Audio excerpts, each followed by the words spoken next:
ಸಹೋದರ ಸಹೋದರಿಯರೇ, ಇಂದಿನ ಭಾನುವಾರದ ಕಾರ್ಯಕ್ರಮಕ್ಕೆ ತಮಗೆಲ್ಲರಿಗೂ ಕರ್ನಾಟಕ ಥಿಯಾಸಫಿಕಲ್ ಫೆಡರೇಷನ್ ವತಿಯಿಂದ ಆದರವಾದ ಸ್ವಾಗತವನ್ನು ಕೋರ್ತಾ ಇದ್ದೇನೆ. ಮೊದಲು 3 ಬಾರಿ ಓಂಕಾರ, ಅನಂತರ ಪ್ರಾರ್ಥನೆಯೊಂದಿಗೆ ಇಂದಿನ ಕಾರ್ಯಕ್ರಮವನ್ನು ಪ್ರಾರಂಭಿಸೋಣ. ಓ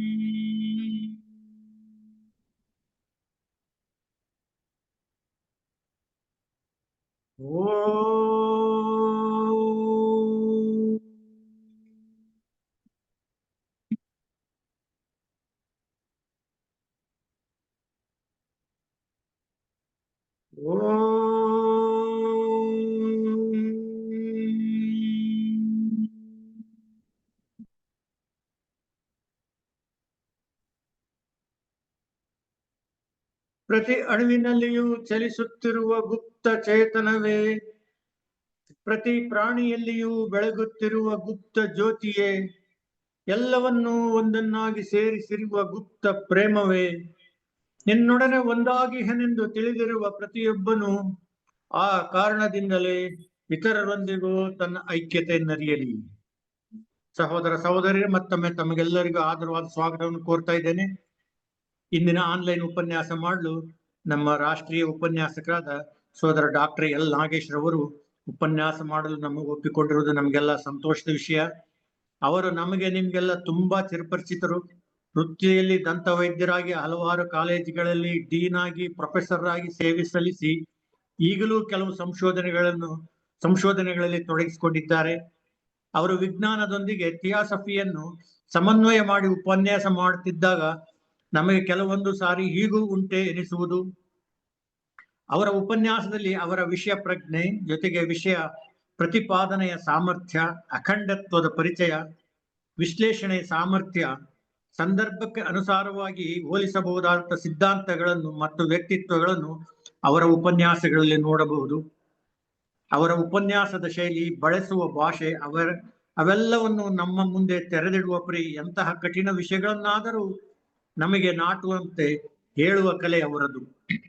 ಇವೆಲ್ಲಕ್ಕಿಂತ ಹೆಚ್ಚಾಗಿ ಕಳೆದ ಸುಮಾರು 25 ವರ್ಷಗಳಿಂದ ತಮ್ಮ ಮನೆಯಲ್ಲಿ ವಿಜಯನಗರ ಲಾಡ್ಜ್ ಅನ್ನು ನಡೆಸಲು ಅನುವು ಮಾಡಿಕೊಟ್ಟು ಸದಸ್ಯರನ್ನು ಹುರಿದುಂಬಿಸಿ ಅದನ್ನು ಮುನ್ನಡೆಸಿಕೊಂಡು ಬರ್ತಾ ಇದ್ದಾರೆ.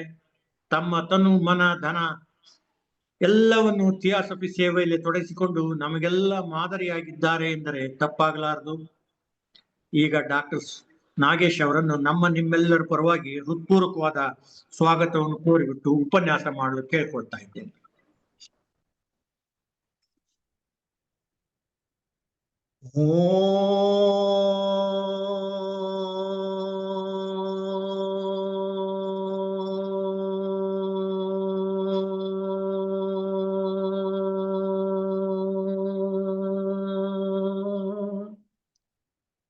ಈಶ್ವರಃ ಪರಮಃ ಕೃಷ್ಣ ಸಚ್ಚಿದಾನಂದ ವಿಗ್ರಹ ಅನಾದಿರಾದಿರ್ ಗೋವಿಂದ ಸರ್ವಕಾರಣ ಕಾರಣಂ.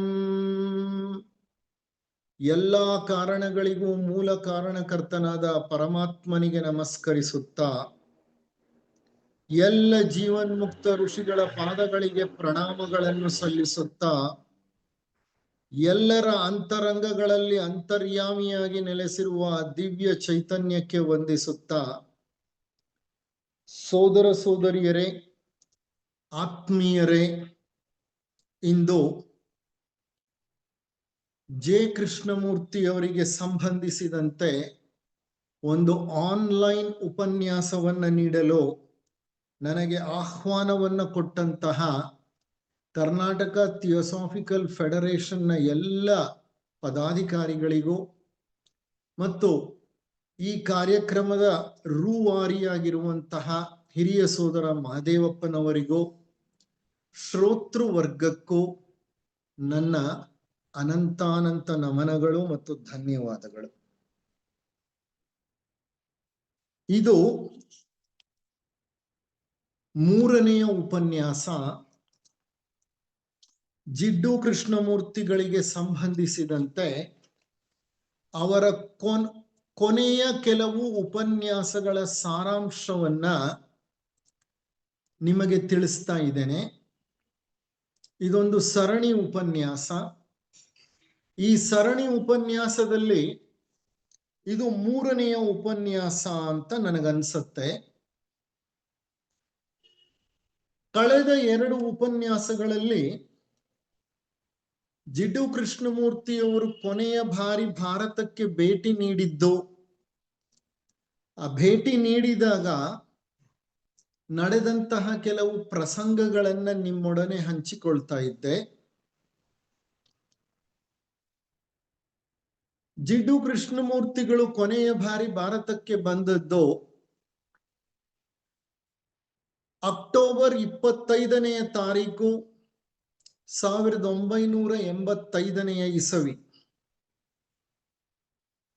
ಅವರು ದೆಹಲಿಗೆ ಬಂದಿಳಿದ್ರು. ಅಲ್ಲಿಂದ ವಾರಣಾಸಿಯಲ್ಲಿರುವಂತಹ ರಾಜಘಾಟ್ಗೆ ಹೋದರು. ರಾಜಘಾಟ್ನಲ್ಲಿ ಅವರ ಒಂದು ದೊಡ್ಡ JK ಫೌಂಡೇಶನ್ನ ವಿಸ್ತಾರವಾದ ಸ್ಥಳವಿದೆ. ಅಲ್ಲಿ ಕೆಲವು ದಿನಗಳ ಕಾಲ ಉಳಿದುಕೊಂಡ್ರು. ಅಲ್ಲಿಂದ ಮದರಾಸಿನ JK ಫೌಂಡೇಶನ್, ಜಿಡ್ಡು ಕೃಷ್ಣಮೂರ್ತಿ ಫೌಂಡೇಶನ್, ಅಲ್ಲಿಗೆ ಬಂದರು. ಅಲ್ಲಿ ಹಲವು ದಿನಗಳ ಕಾಲ ಇದ್ದು ಅವರು ಮುಂಬಯಿಗೆ ಹೋಗಿ ಕೆಲವು ಉಪನ್ಯಾಸಗಳನ್ನ ಮಾಡಬೇಕಾಗಿತ್ತು. ಆದರೆ ಅವರು ಭಾರತಕ್ಕೆ ಅಕ್ಟೋಬರ್ 25ನೆಯ ತಾರೀಕು 1985ನೇ ಇಸವಿ ಬರೋ ಹೊತ್ತಿಗೆ ಅವರ ಶರೀರ ಬಹಳ ದುರ್ಬಲವಾಗ್ತಾ ಇತ್ತು. ವಿಪರೀತವಾಗಿ ಆಯಾಸವಾಗ್ತಿತ್ತು. ಅವರಿಗೆ ಹೆಚ್ಚು ಕಾಲ ಕುಳಿತು ಉಪನ್ಯಾಸ ಮಾಡೋದು ಕಷ್ಟವಾಗ್ತಾ ಇತ್ತು. ಅವರ ಶರೀರ ಹೆಚ್ಚು ಕಡಿಮೆ 6 kg ತೂಕವನ್ನ ಕಳೆದುಕೊಂಡಿತ್ತು. ಅವರು ಯುರೋಪಿನಿಂದ ಭಾರತಕ್ಕೆ ಬಂದರು. ಆ ಬರೋ ಹೊತ್ತಿಗೆ ಸಾಕಷ್ಟು ದಣಿದಿದ್ರು, ಆಯಾಸವಾಗಿತ್ತು. ಅಂತ ಹಂತದಲ್ಲಿ ಸಹ ಭಾರತಕ್ಕೆ ಅವರು ಭೇಟಿ ನೀಡಿ ಹೆಚ್ಚು ಕಡಿಮೆ 2.5 ತಿಂಗಳು ಇಲ್ಲಿ ಉಳ್ಕೊಂಡ್ರು. ಅವರ ಅನಾರೋಗ್ಯ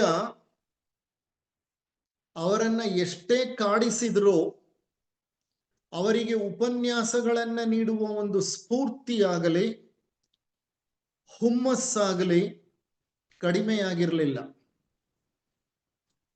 ಚಿಕ್ಕ ಮಕ್ಕಳಿಂದ ಹಿಡಿದು ವಯಸ್ಸಾದ ವೃದ್ಧರ ತನಕ ಎಲ್ಲರೊಡನೆಯೂ ಬೆರೆತು ಮಾತನಾಡ್ತಿದ್ರು, ಸಂವಾದ ಮಾಡ್ತಿದ್ರು. ಪ್ರತಿಯೊಬ್ಬರಿಗೂ ಹಲವು ಪ್ರಶ್ನೆಗಳನ್ನ ಕೇಳಿ ಅವರಲ್ಲಿರುವ ಚಿಂತನಾ ಶಕ್ತಿಯನ್ನ ಪ್ರೇರೇಪಿಸುತ್ತಿದ್ರು. ಮಹಾನ್ ಉಪನ್ಯಾಸಕಾರರಾಗಿದ್ರು. ಉತ್ತಮ ಮಟ್ಟದ ಚಿಂತಕರು, ದಾರ್ಶನಿಕರು. ಅಂತ ಜಿಡ್ಡು ಕೃಷ್ಣಮೂರ್ತಿಗಳು ಕೆಲವು ದಿನಗಳ ಕಾಲ ವಾರಣಾಸಿಯ ರಾಜಘಾಟ್ನಲ್ಲಿದ್ದು JK ಫೌಂಡೇಶನ್, ಚೆನ್ನೈ, ಇಂದಿನ ಚೆನ್ನೈ, ಅಂದಿನ ಮದ್ರಾಸ್ಗೆ ಬಂದಿಳಿದ್ರು. ಮದ್ರಾಸ್ಗೆ ಬಂದ ಮೇಲೆ ಅವರ ಆರೋಗ್ಯ ಮತ್ತಷ್ಟು ಹದಗೆಡಲು ಪ್ರಾರಂಭ ಆಯಿತು. ಹಲವಾರು ಉಪನ್ಯಾಸಗಳನ್ನ ಆಯೋಜಿಸಲಾಗಿತ್ತು. ಆದರೆ ಆ ಉಪನ್ಯಾಸಗಳನ್ನ ನೀಡುವಲ್ಲಿ ಅವರಿಗೆ ಬಹಳ ತ್ರಾಸವಾಗ್ತಾ ಇತ್ತು. ಅವರು ಪಡ್ತಾ ಇರುವಂತಹ ಆ ಒಂದು ತ್ರಾಸವನ್ನ ಕಂಡು JK ಫೌಂಡೇಶನ್ ನ ಸದಸ್ಯರು ಅವರಿಗೆ ಹೆಚ್ಚು ಮಾತನಾಡದೇ ಇರುವ ಹಾಗೆ ಯಾವ ಒಂದು ಯೋಜನೆಯನ್ನ ಮಾಡಬೇಕೋ ಆ ಯೋಜನೆಯನ್ನ ಮಾಡಿದ್ರು. ಹೆಚ್ಚು ಕಾಲ ಅವರು ತಮ್ಮ ಕೊಠಡಿಯಲ್ಲೇ ಕುಳಿತು ಒಬ್ಬರೇ ಏನನ್ನೋ ಪಠಿಸುತ್ತಾ ಇರ್ತಿದ್ರು. ಅವರು ಪಠಿಸುವ ಶೈಲಿ ಸಂಸ್ಕೃತದ ಶ್ಲೋಕಗಳನ್ನ ಪಠಿಸುವಂತೆ ಇರ್ತಿತ್ತು. ಆದ್ರೆ ನಿಜವಾಗಿಯೂ ಅವರು ಏನನ್ನ ಪಠಿಸುತ್ತಿದ್ರು ಅಂದ್ರೆ ಸಂಸ್ಕೃತದ ಶ್ಲೋಕಗಳಲ್ಲ.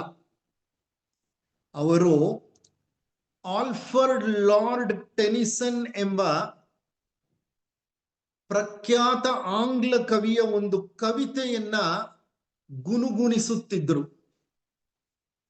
ಆ ಕವಿತೆಯ ಹೆಸರು ಕ್ರಾಸಿಂಗ್ ದ ಬಾರ್ ಅಂತ.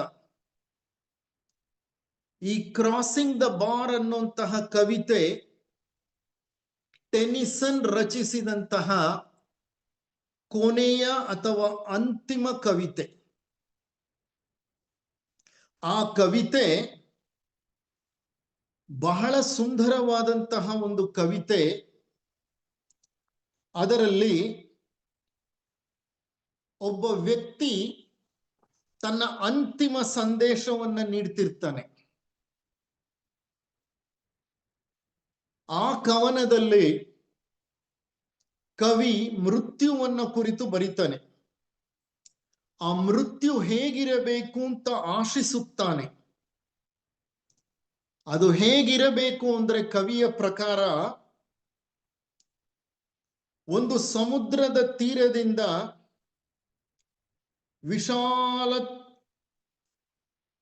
ವಿಶಾಲ ದೃಶ್ಯ ಕಾಣ್ತಾ ಇದೆ. ಆ ವಿಶಾಲ ದೃಶ್ಯದ ನಡುವೆ ಒಂದು ಮರಳಿನ ದಿಬ್ಬವಿದೆ. ಆ ಮರಳಿನ ದಿಬ್ಬವನ್ನ ಜೆಂಟ್ಲಿ ಅಂದ್ರೆ ಬಹಳ ಮೃದುವಾಗಿ, ನಯವಾಗಿ ಅಂತ ಹೇಳ್ಬೋದು. ಆ ಮರಳಿನ ದಿಬ್ಬವನ್ನ ನಯವಾಗಿ ಹಾದು ಹೋದಂತಿರ್ಬೇಕಂತೆ. ಕವಿ ವರ್ಣಿಸ್ತಾ ಇದ್ದಾನೆ ಅದನ್ನ. ಮೃತ್ಯು ಹೇಗಿರ್ಬೇಕು ಅಂದ್ರೆ ಒಂದು ವಿಶಾಲ ಸಮುದ್ರದ ಹತ್ತಿರ ಕುಳಿತುಕೊಂಡ್ರೆ ಅಲ್ಲೊಂದು ದೂರದಲ್ಲಿ ದಿಬ್ಬವಿದೆ, ಮರಳಿನ ದಿಬ್ಬ ಅದು. ಆ ಮರಳಿನ ದಿಬ್ಬವನ್ನ ಒಂದು ದೋಣಿಯಲ್ಲಿ ಕುಳಿತು ನಯವಾಗಿ ಹಾದು ಹೋದಂತಿರ್ಬೇಕು. ಅದರ ಅಂತರಾರ್ಥ ಏನೆಂದ್ರೆ ನಿಧಾನವಾಗಿ ನಿರ್ಭಯದಿಂದ ಸದ್ದಿಲ್ಲದೆ ಮರಣವನ್ನು ಅಪ್ಪಿಕೊಳ್ಳಬೇಕು. ಕವಿಗೆ ಗೊತ್ತು ಇದು ಸಂಧ್ಯಾಕಾಲದ ಗಂಟೆ ಎಂದು. ಸಂಧ್ಯಾಕಾಲದ ನಂತರ ಮುಸ್ಸಂಜೆ, ಮುಸುಕಿದ ಸಂಜೆ, ಮುಸುಕಿದ ಸಂಜೆಯ ನಂತರ ಕತ್ತಲು. ಅಲ್ಲಿಗೆ ಮನುಷ್ಯ ಮೃತ್ಯುವನ್ನ ಹೊಂದಿದ ಅನ್ನುವಂತಹ ಸೂಚಕ. ಯಾರೂ ದುಃಖ ತಪ್ತರಾಗಿ ನನಗೆ ವಿದಾಯ ಹೇಳದೇ ಇರಲಿ, ಕಾರಣ ಈ ಪ್ರಯಾಣದಲ್ಲಿ ನಾನು ಪುನಃ ಹಿಂದಿರುಗುತ್ತೇನೆ, ನಾನು ಪುನಃ ಪುನರ್ಜನ್ಮವನ್ನ ಪಡೆದು ಬರ್ತೇನೆ ಅಂತ ಕವಿಯಾದ ಟೆನಿಸನ್ ತನ್ನ ಆಶಯವನ್ನ ವ್ಯಕ್ತಪಡಿಸ್ತಾ ಇದ್ದಾನೆ. ಈ ಕವಿತೆಯನ್ನ ಜಿಡು ಕೃಷ್ಣಮೂರ್ತಿಯವರು ತಮ್ಮ ಕೊಠಡಿಯಲ್ಲಿ ಒಬ್ಬರೇ ಕುಳಿತು ಗುನುಗುಣಿಸುತ್ತಿದ್ರು. ದುರ್ಬಲವಾದ ಶರೀರ, 90 ವರ್ಷಗಳ ಕಾಲ ಜೀವನವನ್ನು ನಡೆಸಿದಂತಹ ಅವರು ತಮ್ಮ ಜೀವನದ ಸಂಧ್ಯಾ ಕಾಲದಲ್ಲೇ ಅನಾರೋಗ್ಯದಿಂದ ನರಳುತ್ತಾ ಕೊಠಡಿಯಲ್ಲಿ ಒಬ್ಬರೇ ಕುಳಿತು ಇದನ್ನು ಗುನುಗುಣಿಸ್ತಾ ಇದ್ರು. ಅಂದ್ರೆ ಪ್ರಾಯಶಃ ಅವರಿಗೆ ನನ್ನ ಮೃತ್ಯು ಸಮೀಪಿಸುತ್ತಿದೆ ಎನ್ನುವಂತಹ ಒಂದು ಸೂಚನೆ ಸಿಕ್ಕಿತ್ತು. ಅವರಿಗೆ ಆ ಅನಾರೋಗ್ಯಕ್ಕೆ ಕಾರಣ ಏನು ಅಂತ ಗೊತ್ತಿರಲಿಲ್ಲ. ಅವರ ಶರೀರದಲ್ಲಿ ಕ್ಯಾನ್ಸರ್ ರೋಗ ಬೆಳೀತಿದೆ ಅನ್ನೋದು ಅವರಿಗೆ ಗೊತ್ತಿರಲಿಲ್ಲ ಇನ್ನ. ಆದರೆ ಶರೀರ ಖಂಡಿತ ಅನಾರೋಗ್ಯದಿಂದ ತಪಿಸುತ್ತಿದೆ ಅನ್ನೋದು ಮಾತ್ರ ಗೊತ್ತಿತ್ತು. ಮುಂದೆ ಅವರು ಭಾರತದಿಂದ ಅಮೆರಿಕಾಗೆ ಹಿಂತಿರುಗಿದ ಮೇಲೆ 1986 ಜನವರಿ ತಿಂಗಳಿನಲ್ಲಿ ಪರೀಕ್ಷೆಗಳನ್ನ ಮಾಡಿಸ್ಕೋತಾರೆ ಆಸ್ಪತ್ರೆಗೆ ಹೋಗಿ. ಆಗ ಗೊತ್ತಾಗತ್ತೆ ಅವರ ಮೇದೋಜೀರಕಾಂಗ ಗ್ರಂಥಿಯಲ್ಲಿ ಕ್ಯಾನ್ಸರ್ ಇದೆ. ಅದು ಪ್ರಾರಂಭಿಕ ಕ್ಯಾನ್ಸರ್ ಅಲ್ಲ, ಬಲಿತ ಕ್ಯಾನ್ಸರ್. ಆಗಲೇ ಅದು ಸ್ಟೇಜ್ 3 ಅಂದ್ರೆ 3ನೆಯ ಹಂತವನ್ನ ತಲುಪಿಬಿಟ್ಟಿತ್ತು. ಅದಕ್ಕೆ ಶಸ್ತ್ರಚಿಕಿತ್ಸೆಯನ್ನು ಮಾಡ್ಲಿಕ್ಕೆ ಸಾಧ್ಯ ಇಲ್ಲ, ಹೋಗ್ಲಿ ಔಷಧಿಗಳಲ್ಲಿ ವಾಸಿ ಮಾಡ್ಲಿಕ್ಕೂ ಆಗಲ್ಲ ಅನ್ನೋದು ಅಮೆರಿಕಾದ ವೈದ್ಯರ ಅಭಿಪ್ರಾಯವಾಗಿತ್ತು. ಇದೆಲ್ಲ ಇನ್ನೂ ಗೊತ್ತಿರಲಿಲ್ಲ ಅವ್ರಿಗೆ. ನನಗೆ ಮೇದೋಜೀರಕಾಂಗದ ಕ್ಯಾನ್ಸರ್ ಇದೆ ಅನ್ನೋ ಸಂಗತಿ ತಿಳಿದಿರಲಿಲ್ಲ. ಆದರೆ ಶರೀರ ದುರ್ಬಲವಾಗ್ತಿದೆ, ತೂಕ ಕಳ್ಕೊಳ್ತಾ ಇದೆ, ನಿಶ್ಶಕ್ತಿ ಪ್ರಾರಂಭವಾಗಿದೆ, ಅನಾರೋಗ್ಯ ನನ್ನನ್ನು ಆವರಿಸಿದೆ ಅನ್ನೋದು ಅವರಿಗೆ ಗೊತ್ತಿತ್ತು. ಕೊಠಡಿಯಲ್ಲಿ ಒಬ್ಬರೇ ಕುಳಿತು ಅಥವಾ ಮಲಗಿ ಮಂಚದ ಮೇಲೆ ಟೆನಿಸನ್ನ ಈ ಅಂತಿಮ ಗೀತೆಯನ್ನ ಹಾಡ್ತಾ ಇತ್ತು. ನೋಡಿ, ಈ ಬೆಳೆದ ವ್ಯಕ್ತಿಗಳಿರ್ತಾರಲ್ಲ, ಅವರು ಮರಣಕ್ಕೆ ಎಂದೂ ಹೆದರೋದಿಲ್ಲ. ಆದರೆ ಮರಣಕ್ಕೆ ಮೊದಲು ಏನೆಲ್ಲ ಮಾಡಬೇಕು ಅನ್ನೋದನ್ನ ಅವರು ಒಂದು ಯೋಜನೆ ಹಾಕೊಂಡಿರ್ತಾರಲ್ಲ, ಆ ಯೋಜನೆಗೆ ಅನುಗುಣವಾಗಿ ಏನೆಲ್ಲ ಮಾಡಬಹುದೋ ಮಾಡಬೇಕೋ ಮಾಡಿ ಮುಗಿಸ್ತಾರೆ. JK ಅವರು ಹಾಗೆ ಮಾಡಿದ್ರು. ಜನವರಿ 4ನೇ ತಾರೀಕು 1986ನೇ ಇಸವಿ ಭಾನುವಾರ ಅವತ್ತು ಅವರ ಅಂತಿಮ ಸಾರ್ವಜನಿಕ ಉಪನ್ಯಾಸವನ್ನ ಮದರಾಸಿನ JK ಫೌಂಡೇಶನ್ನ ಆವರಣದಲ್ಲಿ ಆಯೋಜಿಸಲಾಗಿತ್ತು. ಇದು ಅವರ ಅಂತಿಮ ಉಪನ್ಯಾಸ, the last formal lecture which was organised by JK foundation. ಆ ಉಪನ್ಯಾಸವನ್ನ, ಅದು ಪಬ್ಲಿಕ್ ಲೆಕ್ಚರ್ ಆಗಿತ್ತು, ಸಾರ್ವಜನಿಕ ಉಪನ್ಯಾಸ ಅದು. ಆ ಉಪನ್ಯಾಸವನ್ನ ನೀಡುವಷ್ಟರಲ್ಲಿ ಅವರ ಶರೀರ ಬಹಳ ಸಮಸ್ಯೆಯನ್ನ ಅನುಭವಿಸ್ತು. ಅವರ ಮಾತುಗಳು ತೊದಲ್ತಾ ಇತ್ತು. ಅವರ ಉಪನ್ಯಾಸದಲ್ಲಿ ಕ್ಲಾರಿಟಿ ಇರಲಿಲ್ಲ. ಹೇಗೋ ಕಷ್ಟಪಟ್ಟು ಅವರು ಉಪನ್ಯಾಸವನ್ನ ಮುಗಿಸಿದ್ರು. ಆ ಅಂತಿಮ ಉಪನ್ಯಾಸವನ್ನ ಮಾಡಿದ ನಂತರ JK ಅವರ ಗಮನ JK ಫೌಂಡೇಶನ್ ಕಡೆಗೆ ತಿರುಗಿತು. ಅವರಿಗೆ ಬಹಳ ಚೆನ್ನಾಗಿ ತಿಳಿದಿತ್ತು, ನನ್ನ ಮರಣದ ನಂತರ JK ಫೌಂಡೇಶನ್ ಏನಾಗಬಹುದು, ಅದಕ್ಕೆ ಒಂದು ವ್ಯವಸ್ಥಿತ ತಳಹದಿಯನ್ನ, ಸೂಚನೆಯನ್ನ, ಸಲಹೆಯನ್ನ, ವ್ಯವಸ್ಥೆಯನ್ನ ಮಾಡದೆ ಹೋದ್ರೆ ಏನಾಗಬಹುದು ಅನ್ನೋದು ಅವ್ರಿಗೆ ಗೊತ್ತಿತ್ತು. ಸಾಮಾನ್ಯವಾಗಿ ನಮ್ಮ ದೇಶದಲ್ಲಿ ಏನಾಗತ್ತೆ ಅಂದ್ರೆ, ಮತಗಳು ಮತ್ತು ಪಂಥಗಳು ಹುಟ್ಟುಕೊಳ್ತವೆ. ಆ ಮತ ಮತ್ತೆ ಪಂಥವನ್ನ ಸ್ಥಾಪಿಸಿದಂತಹ ಸ್ಥಾಪಕರೋ ಬೋಧಕರೋ ಅವರು ಮೃತ್ಯು ಹೊಂದಿದಾಗ ಆ ಸ್ಥಾಪಕನನ್ನ ಅಥವಾ ಬೋಧಕನನ್ನ ಎಲ್ಲ ಅನುಯಾಯಿಗಳು ದೇವರ ಪಟ್ಟಕ್ಕೆ ಏರಿಸ್ಬಿಡ್ತಾರೆ.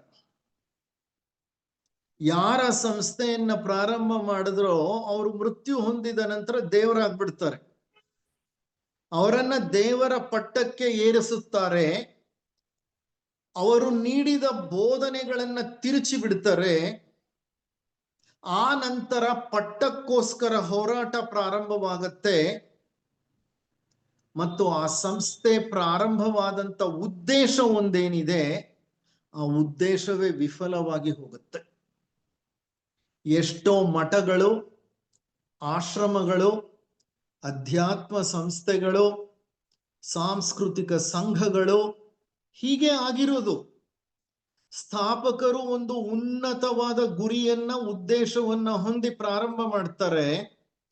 ಅವರಿದ್ದಷ್ಟು ಕಾಲ ಅದನ್ನ ಕಾಪಾಡ್ತಾರೆ. ಆದ್ರೆ ಅವ್ರು ಹೋದ ನಂತರ ಅಲ್ಲಿ ಅವರ ಮೂರ್ತಿಯನ್ನ ಇಟ್ಟು ಬಿಡ್ತಾರೆ.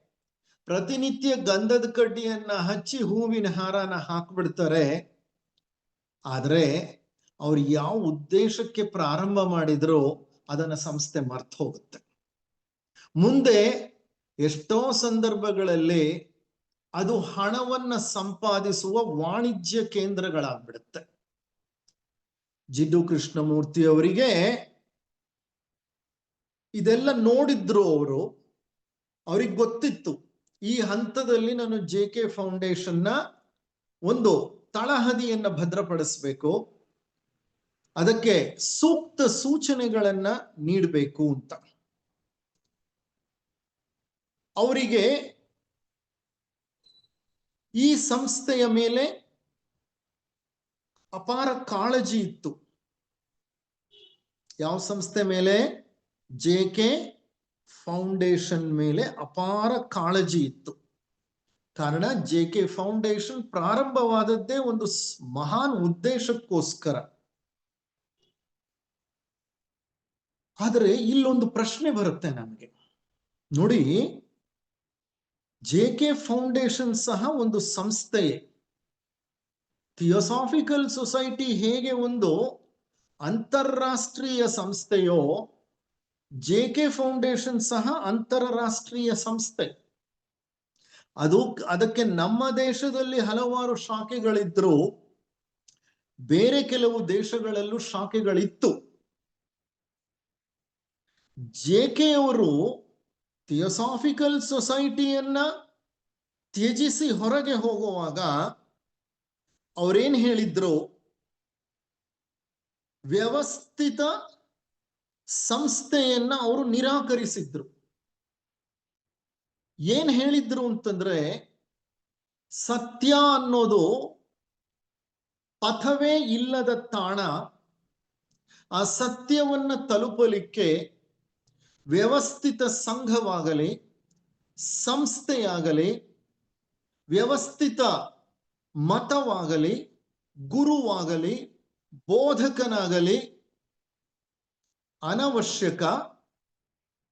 ಈ ವ್ಯವಸ್ಥಿತ ಸಂಘ ಸಂಸ್ಥೆಗಳು, ಬೋಧಕರು, ಮತ ಪ್ರಚಾರಕರು ಇವರ ಮೂಲಕ ಸತ್ಯವನ್ನ ತಲುಪಲು ಸಾಧ್ಯವಿಲ್ಲ ಅಂತ ಹೇಳಿದ್ರು. ಅಂತ JK ಅವರು ಈಗ JK ಫೌಂಡೇಶನ್ ಅನ್ನುವಂತ ಒಂದು ಸಂಸ್ಥೆಯನ್ನೇ ಪ್ರಾರಂಭ ಮಾಡಿದ್ದಾರೆ. ಆ ಸಂಘ ಅಥವಾ ಸಂಸ್ಥೆಯಲ್ಲಿ ಸಹ ವ್ಯವಸ್ಥಿತ ಕಾರ್ಯಕ್ರಮಗಳು ನಡೀತಾ ಇದೆ. ಈಗ ಮರಣದ ಅಂಚಿಗೆ ತಲುಪಿದಾಗ ಅವರಿಗೆ ಆ ಸಂಸ್ಥೆಯ ಬಗ್ಗೆ ಕಾಳಜಿ ಹೆಚ್ಚಾಯಿತು. ಮುಂದೆ ಏನಾಗತ್ತೋ ಈ ಸಂಸ್ಥೆಗೆ ಅನ್ನೋಂತಹ ಒಂದು ಕಾಳಜಿ ಇತ್ತು. ಯಾವುದನ್ನ ಅವರು ನಿರಾಕರಿಸಿ ಹೊರ ಬಂದ್ರೋ, ಥಿಯೋಸಾಫಿಕಲ್ ಸೊಸೈಟಿ ಎಂಬ ವ್ಯವಸ್ಥಿತ ಸಂಸ್ಥೆಯನ್ನ ಅವರು ನಿರಾಕರಿಸಿ ಹೊರ ಬಂದ್ರೋ, ಈಗ ಅಂತಹದ್ದೇ ಒಂದು ಅವರ ಹೆಸರಿನಲ್ಲೇ ಇರುವ ಸಂಸ್ಥೆಯು ಅವರನ್ನ ಬಂಧಿಸಿತ್ತು. ನೋಡಿ, ಇಲ್ಲಿ ಇಟ್ ಲುಕ್ಸ್ ಅ ಕಾಂಟ್ರಡಿಕ್ಷನ್, ಅಂದ್ರೆ ಇಲ್ಲೊಂದು ವಿರೋಧಾಭಾಸ ಕಾಣಿಸ್ತಾ ಇದೆ. ಯಾವ ವ್ಯಕ್ತಿ ಎಲ್ಲವನ್ನೂ ತ್ಯಜಿಸಿ ಹೊರ ಬರ್ತೀನಿ ಅಂತ ಹೊರ ಬಂದರೋ, ಅವರೊಂದು ದೊಡ್ಡ ಸಂಸ್ಥೆಗೆ ಆಕರವಾದರು ಮತ್ತು ಮರಣಕ್ಕೆ ಮೊದಲು ಆ ಸಂಸ್ಥೆಯ ಬಗ್ಗೆ ಅವರಿಗೆ ಕಾಳಜಿ ಹೆಚ್ಚಾಯಿತು. ಒಂದು ಹಂತದಲ್ಲಿ ಆಗ ಅನ್ನಿಸ್ತು ಅವ್ರಿಗೆ, ಅದೇ ಅವರ ಅಂತಿಮ ದಿನಗಳು ಚೆನ್ನೈನಲ್ಲಿರುವಾಗ ಅನ್ನಿಸ್ತು, ಈಗ ಈ ಸಂಸ್ಥೆಯನ್ನ ವಿಸರ್ಜಿಸಬೇಕೇ ಅನ್ನೋ ಪ್ರಶ್ನೆ ಬಂತು. Shall I dissolve this organization? ನನ್ನ ಮರಣಕ್ಕೆ ಮೊದಲು ಈ ಸಂಘವನ್ನೇ ಅಥವಾ ಸಂಸ್ಥೆಯನ್ನೇ ವಿಸರ್ಜಿಸಿ ಬಿಡಲ ಅಂತ. ಕಾರಣ ಅವ್ರಿಗನ್ನಿಸ್ತು, ಬೋಧನೆಗಳ ಮೇಲೆ ಮತ್ತು ಸಂಸ್ಥೆಯ ಮೇಲೆ ಯಾರಾದರೂ ಅಧಿಕಾರ ಸ್ಥಾಪಿಸಲು ಪ್ರಯತ್ನಿಸಿದರೆ ಅವರನ್ನು ಹೇಗೆ ತಡೆಯುವುದು ಎಂಬುದರ ಬಗ್ಗೆ ಅವರು ಸದಸ್ಯರೊಡನೆ ಚರ್ಚಿಸಿದರು. ಅಂದ್ರೆ ಭವಿಷ್ಯದ ಬಗ್ಗೆ ಚರ್ಚೆ ಮಾಡ್ತಾ ಇದ್ದಾರೆ ಅವರು. ಯಾವ ಭವಿಷ್ಯ? ಸಂಸ್ಥೆಯ ಭವಿಷ್ಯ. ಅದರ ಬಗ್ಗೆ ಸದಸ್ಯರನ್ನೆಲ್ಲ ಕೂಡಿಸ್ಕೊಂಡು ಚರ್ಚೆ ಮಾಡಿದ್ರು. ಕೆಲವು ಸದಸ್ಯರು ಸಂಸ್ಥೆಯನ್ನ ವಿಸರ್ಜಿಸಿ ಬಿಡಿ ಅಂತ ಹೇಳಿದ್ರು. ಆದರೆ ಇತರ ಬಹಳ ಸದಸ್ಯರು ಅದಕ್ಕೆ ಒಪ್ಪಲಿಲ್ಲ. ಕಾನೂನಾತ್ಮಕವಾಗಿ ಕೆಲವು ಸಮಸ್ಯೆಗಳು ಉದ್ಭವಿಸುತ್ತವೆ, ಹಾಗಾಗಿ ಸಂಸ್ಥೆಯನ್ನ ವಿಸರ್ಜಿಸಲು ಸಾಧ್ಯವಿಲ್ಲ ಅಂತ ಬಹುಜನ ಸದಸ್ಯರು ಹೇಳಿದರು. ಜೆಕೆಯವರು ಜೀವನವೆಲ್ಲ ಮನುಷ್ಯನನ್ನ ಸ್ವತಂತ್ರಗೊಳಿಸಲು ಪ್ರಯತ್ನಿಸಿದರು. ಮನುಷ್ಯನನ್ನ ಎಲ್ಲ ಬಂಧನಗಳಿಂದ ಬಿಡಿಸಿ ಮುಕ್ತನನ್ನಾಗಿಸಲು ಬೇಕಾದಂತ ಬೋಧನೆಗಳನ್ನ ನೀಡ್ತಾ ವಿಶ್ವದಲ್ಲೆಲ್ಲ ಸಂಚರಿಸಿದರು. ಆದರೆ ಈಗ ಜನರು ಅವರನ್ನ ಸ್ವತಂತ್ರಗೊಳಿಸಬೇಕಾದಂತ ಸಂದರ್ಭ ಬಂದಿತ್ತು. ಜನರು ಅಂದ್ರೆ ಸದಸ್ಯರು ಒಪ್ಕೊಳ್ತಾ ಇಲ್ಲ ವಿಸರ್ಜನೆ ಮಾಡಲಿಕ್ಕೆ. ಕಾರಣ ಅದರಲ್ಲಿ ಕಾನೂನಾತ್ಮಕ ತೊಡಕುಗಳಿವೆ ಅಂತ ಹೇಳ್ತಾ ಇದ್ದಾರೆ. ಹಾಗಾಗಿ ಈಗ ಸದಸ್ಯರೇ ಇವರನ್ನ ಸ್ವತಂತ್ರಗೊಳಿಸಬೇಕಾಗಿದೆ ಅಂತ ಒಂದು ವಿಷಮ ಪರಿಸ್ಥಿತಿ ಅಥವಾ ಸಂಕ್ಲಿಷ್ಟ ಪರಿಸ್ಥಿತಿ. ನೋಡಿ, ಇದೆಲ್ಲ ಕೆಲವು ರೀತಿ ಧರ್ಮ ಸಂಕಟಗಳು. ಯಾವುದನ್ನ ಜೆಕೆಯವರು ಬೋಧಿಸುತ್ತಿದ್ರೋ ಅದನ್ನ ಈಗ ಪರಿಪಾಲಿಸಲು ಕಷ್ಟವಾಗ್ತಿದೆ ಅವರಿಗೆ. ಎಷ್ಟೋ ವರ್ಷಗಳ ನಂತರ ಅವರ ಪ್ರಶ್ನೆಗಳು ಈಗ ಅವರ ಕಡೆಗೆ ತಿರುಗಿ ಅವರನ್ನೇ ಗುರಿಯಾಗಿಸಿಕೊಂಡಿದ್ದವು. ಅನ್ಕಂಡೀಷನಲ್ ಲಿವಿಂಗ್ ಅಂತ ಅಂತಿದ್ರಲ್ಲ ಅವರು, and freedom from the self ಅಂತಿದ್ರಲ್ಲ, ಈಗ ಅವರದೇ ಸಂಸ್ಥೆ ಅವರನ್ನ ಬಂಧಿಸಲು ಪ್ರಾರಂಭಿಸಿ ಬಿಟ್ಟಿದೆ. ಏನ್ ಮಾಡೋದು ಈ ಸಂಸ್ಥೆಯನ್ನ ಅನ್ನುವಂತ ಪ್ರಶ್ನೆ ಬಂದಿದೆ ಅವರಿಗೆ. ಅವರು ಮಾರನೆಯ ದಿವಸ ಕೃಷ್ಣಮೂರ್ತಿ ಫೌಂಡೇಶನ್ ಆಫ್ ಇಂಡಿಯಾ ಸಂಸ್ಥೆಯ ರೂಲ್ಸ್ ಮತ್ತು ರೆಗ್ಯುಲೇಷನ್ಗಳಲ್ಲಿ, ಅಂದ್ರೆ ಅದರ ನಿಯಮಾವಳಿಗಳಿದೆಯಲ್ಲ, ಆ ಸಂಸ್ಥೆಯ ನಿಯಮಾವಳಿಗಳಲ್ಲಿ ಒಂದು ತಿದ್ದುಪಡಿಯನ್ನ ಮಾಡ್ತಾರೆ. ತಿದ್ದುಪಡಿ ಅಂದ್ರೆ ಅಮೆಂಡ್ಮೆಂಟ್. ಅವರ ಒಂದು ಯಾವ ಬೈಲಾಸ್ ಇತ್ತು ಆ ಬೈಲಾ ಅನ್ನ ತೆಗೆದುಕೊಂಡು ಒಂದು ಅಮೆಂಡ್ಮೆಂಟ್ ಮಾಡ್ತಾರೆ, ತಿದ್ದುಪಡಿ. ಏನದು ತಿದ್ದುಪಡಿ? ಯಾವುದೇ ಸಂದರ್ಭಗಳಲ್ಲೂ ಕೃಷ್ಣಮೂರ್ತಿ ಫೌಂಡೇಶನ್ ಆಫ್ ಇಂಡಿಯಾ ಮತ್ತು ಅದರ ಅಧೀನ ಸಂಸ್ಥೆಗಳು ಅಥವಾ ಯಾರೇ ಸದಸ್ಯರು ಕೃಷ್ಣಮೂರ್ತಿಯವರ ಬೋಧನೆಗಳ ಮೇಲೆ ಅಧಿಕಾರವನ್ನು ಸ್ಥಾಪಿಸುವಂತಿಲ್ಲ. ಅಂದ್ರೆ in no circumstances Krishnamurti Foundation of India and the subordinate organizations of Krishnamurti Foundation of India and any member of KFI can impose authority on Krishnamurti's teachings. ಅವರು ತಮ್ಮ ಬೋಧನೆಗಳನ್ನ ಟೀಚಿಂಗ್ಸ್ ಅಂತ ಕರೀತಾ ಇದ್ರು. ಅವರು ಮೈ ಟೀಚಿಂಗ್ಸ್ ಅಂತ ಕರಿತಿರ್ಲಿಲ್ಲ. ದಯವಿಟ್ಟು ಅರ್ಥ ಮಾಡ್ಕೊಳ್ಳಿ, ಟೀಚಿಂಗ್ಸ್ ಅಷ್ಟೇ. ಟೀಚಿಂಗ್ಸ್ ಅಂದ್ರೆ ಬೋಧನೆಗಳು. ನನ್ನ ಬೋಧನೆಗಳು ಅಂತ ಪಾಪ ಅವರೆಂದೂ ಹೇಳಿಲ್ಲ. ಆ ಅಹಂ ಎಲ್ಲೂ ಕಾಣಿಸ್ತಿರ್ಲಿಲ್ಲ ಅವರಲ್ಲಿ. ಅವರ ಈ ತಿದ್ದುಪಡಿ ಹೇಳ್ತಿತ್ತು, ಯಾರೂ ಅದರ ಮೇಲೆ ಅಧಿಕಾರವನ್ನ ಸ್ಥಾಪಿಸುವಂತಿಲ್ಲ.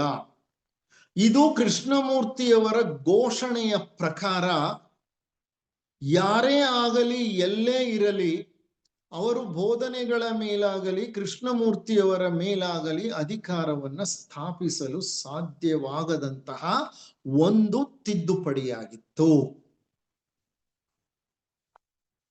ಆ ಸಭೆ ಬಹಳ ಮಹತ್ವದ ಸಭೆ ಆಯಿತು. ಕಾರಣ ಏನಂದ್ರೆ, ಅದು ಮಾಡದೆ ಇದ್ದಿದ್ದಿದ್ರೆ ಇಂದು JK ಫೌಂಡೇಶನ್ ಅಲ್ಲೂ ಏನಾಗ್ತಿತ್ತು ಅಂದ್ರೆ, ಕೃಷ್ಣಮೂರ್ತಿಯವರ ಒಂದು ವಿಗ್ರಹವನ್ನ ಇಟ್ಟು ದಿನಾ ಸಾಂಬ್ರಾಣಿ ಕಡ್ಡಿ ಅಂಟಿಸಿ ಅವ್ರ ಕೊರಳಿಗೊಂದು ಹಾರ ಹಾಕಿ ಮುಂದೆ ಕೂತ್ಕೊಂಡು ಮಂತ್ರಗಳನ್ನ ಹೇಳಿ JK ಅವರು ನೀಡಿದ ಬೋಧನೆಗಳನ್ನ ಮರೆತು ಆ ವ್ಯಕ್ತಿ ಪೂಜೆಯಲ್ಲಿ ಜನ ತೊಡಗಿ ಬಿಡ್ತಿದ್ರು. ಇದೇ ಆಗಿರೋದೀಗ. ವ್ಯಕ್ತಿ ಪೂಜೆ ಬಹಳ ಮುಖ್ಯ ಆಗ್ಬಿಡುತ್ತೆ. ವ್ಯಕ್ತಿ ಹೊರಟೋದ ನಂತರ ಆ ಸಂಸ್ಥೆಯ ಉದ್ದೇಶವೇನಿದೆಯೋ ಅದನ್ನ ಜನ ಮರ್ತು ಹೋಗ್ತಾರೆ. ಆ ಸಭೆ ಮುಗಿಯುವ ಮೊದಲು ಸಭಿಕರನ್ನ ಉದ್ದೇಶಿಸಿ ಕೊನೆ ಬಾರಿ JK ಅವರು ಮಾತನಾಡಿದ್ರು. ಯಾರ್ಯಾರು ಸದಸ್ಯರು ಆ ಸಭೆಗೆ ಆಹ್ವಾನಿತರು ಇದ್ರೋ ಅವರನ್ನೆಲ್ಲ ಕುರಿತು ಒಂದು ಸಣ್ಣ ಸಭೆಯನ್ನ ನಡೆಸಿದ್ರು. ಆ ಸಭೆ JK ಫೌಂಡೇಶನ್ ನ ಭವಿಷ್ಯ ಹೇಗಿರಬೇಕು ಅನ್ನುವಂತಹ ಕೆಲವು ಸೂಚನೆಗಳನ್ನ ಒಳಗೊಂಡಿತ್ತು. ಅದಾದ ನಂತರ ಅವರ ಬಳಿ ಕೆಲವು ಆಸ್ತಿಗಳು ಇದ್ವು. ಕೆಲವು ಸಣ್ಣ ಪುಟ್ಟ ವಸ್ತುಗಳು. ಅದನ್ನ ಅವರು ಅಲ್ಲೇ ಹಂಚಿಬಿಟ್ರು.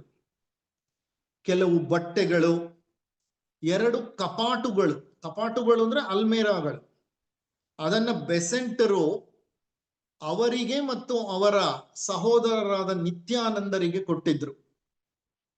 ಯಾವಾಗ ಬೆಸೆಂಟರು ಇವರನ್ನ ತಮ್ಮ ಸುಪರ್ದಿಗೆ ತೆಗೆದುಕೊಂಡ್ರೋ ಆಗ 2 ಮರದ ಕಪಾಟುಗಳನ್ನು ಕೊಟ್ಟು, ಒಂದು ಕಪಾಟನ್ನ JK ಅವರು ಇಟ್ಕೊಳ್ಳೋ ಹಾಗೆ, ಅವರ ವಸ್ತುಗಳನ್ನು ಇಟ್ಕೊಳ್ಳೋ ಹಾಗೆ, ಮತ್ತೊಂದು ಕಪಾಟನ್ನ ನಿತ್ಯಾನಂದರು ಬಳಸುವ ಹಾಗೆ ಕೊಟ್ಟಿದ್ರು. ಅವನ್ನ ಅವರು ಜತನದಿಂದ ಕಾಪಾಡಿಕೊಂಡಿದ್ರು. ಮದ್ರಾಸ್ನ JK ಫೌಂಡೇಶನ್ ನ ಕಟ್ಟಡದಲ್ಲೇ ಇತ್ತು ಅದು. ಅದನ್ನ ಸಹ ಯಾರಿಗೋ ಕೊಟ್ಟುಬಿಟ್ರು. ಕೆಲವು ಸಣ್ಣ ವಸ್ತುಗಳಿತ್ತು, ಒಂದು ಡಿಕ್ಷನರಿ ಇತ್ತು, ಅದನ್ನೆಲ್ಲ ಹಂಚಿಬಿಟ್ರು. ಇದರ ನಂತರ ಕೊನೆಯ ದಿನ ಪೂರ್ಣ ವಿರಾಮದ ದಿನವಾಗಿತ್ತು. ಅಂದ್ರೆ ಜನವರಿ 5ನೇ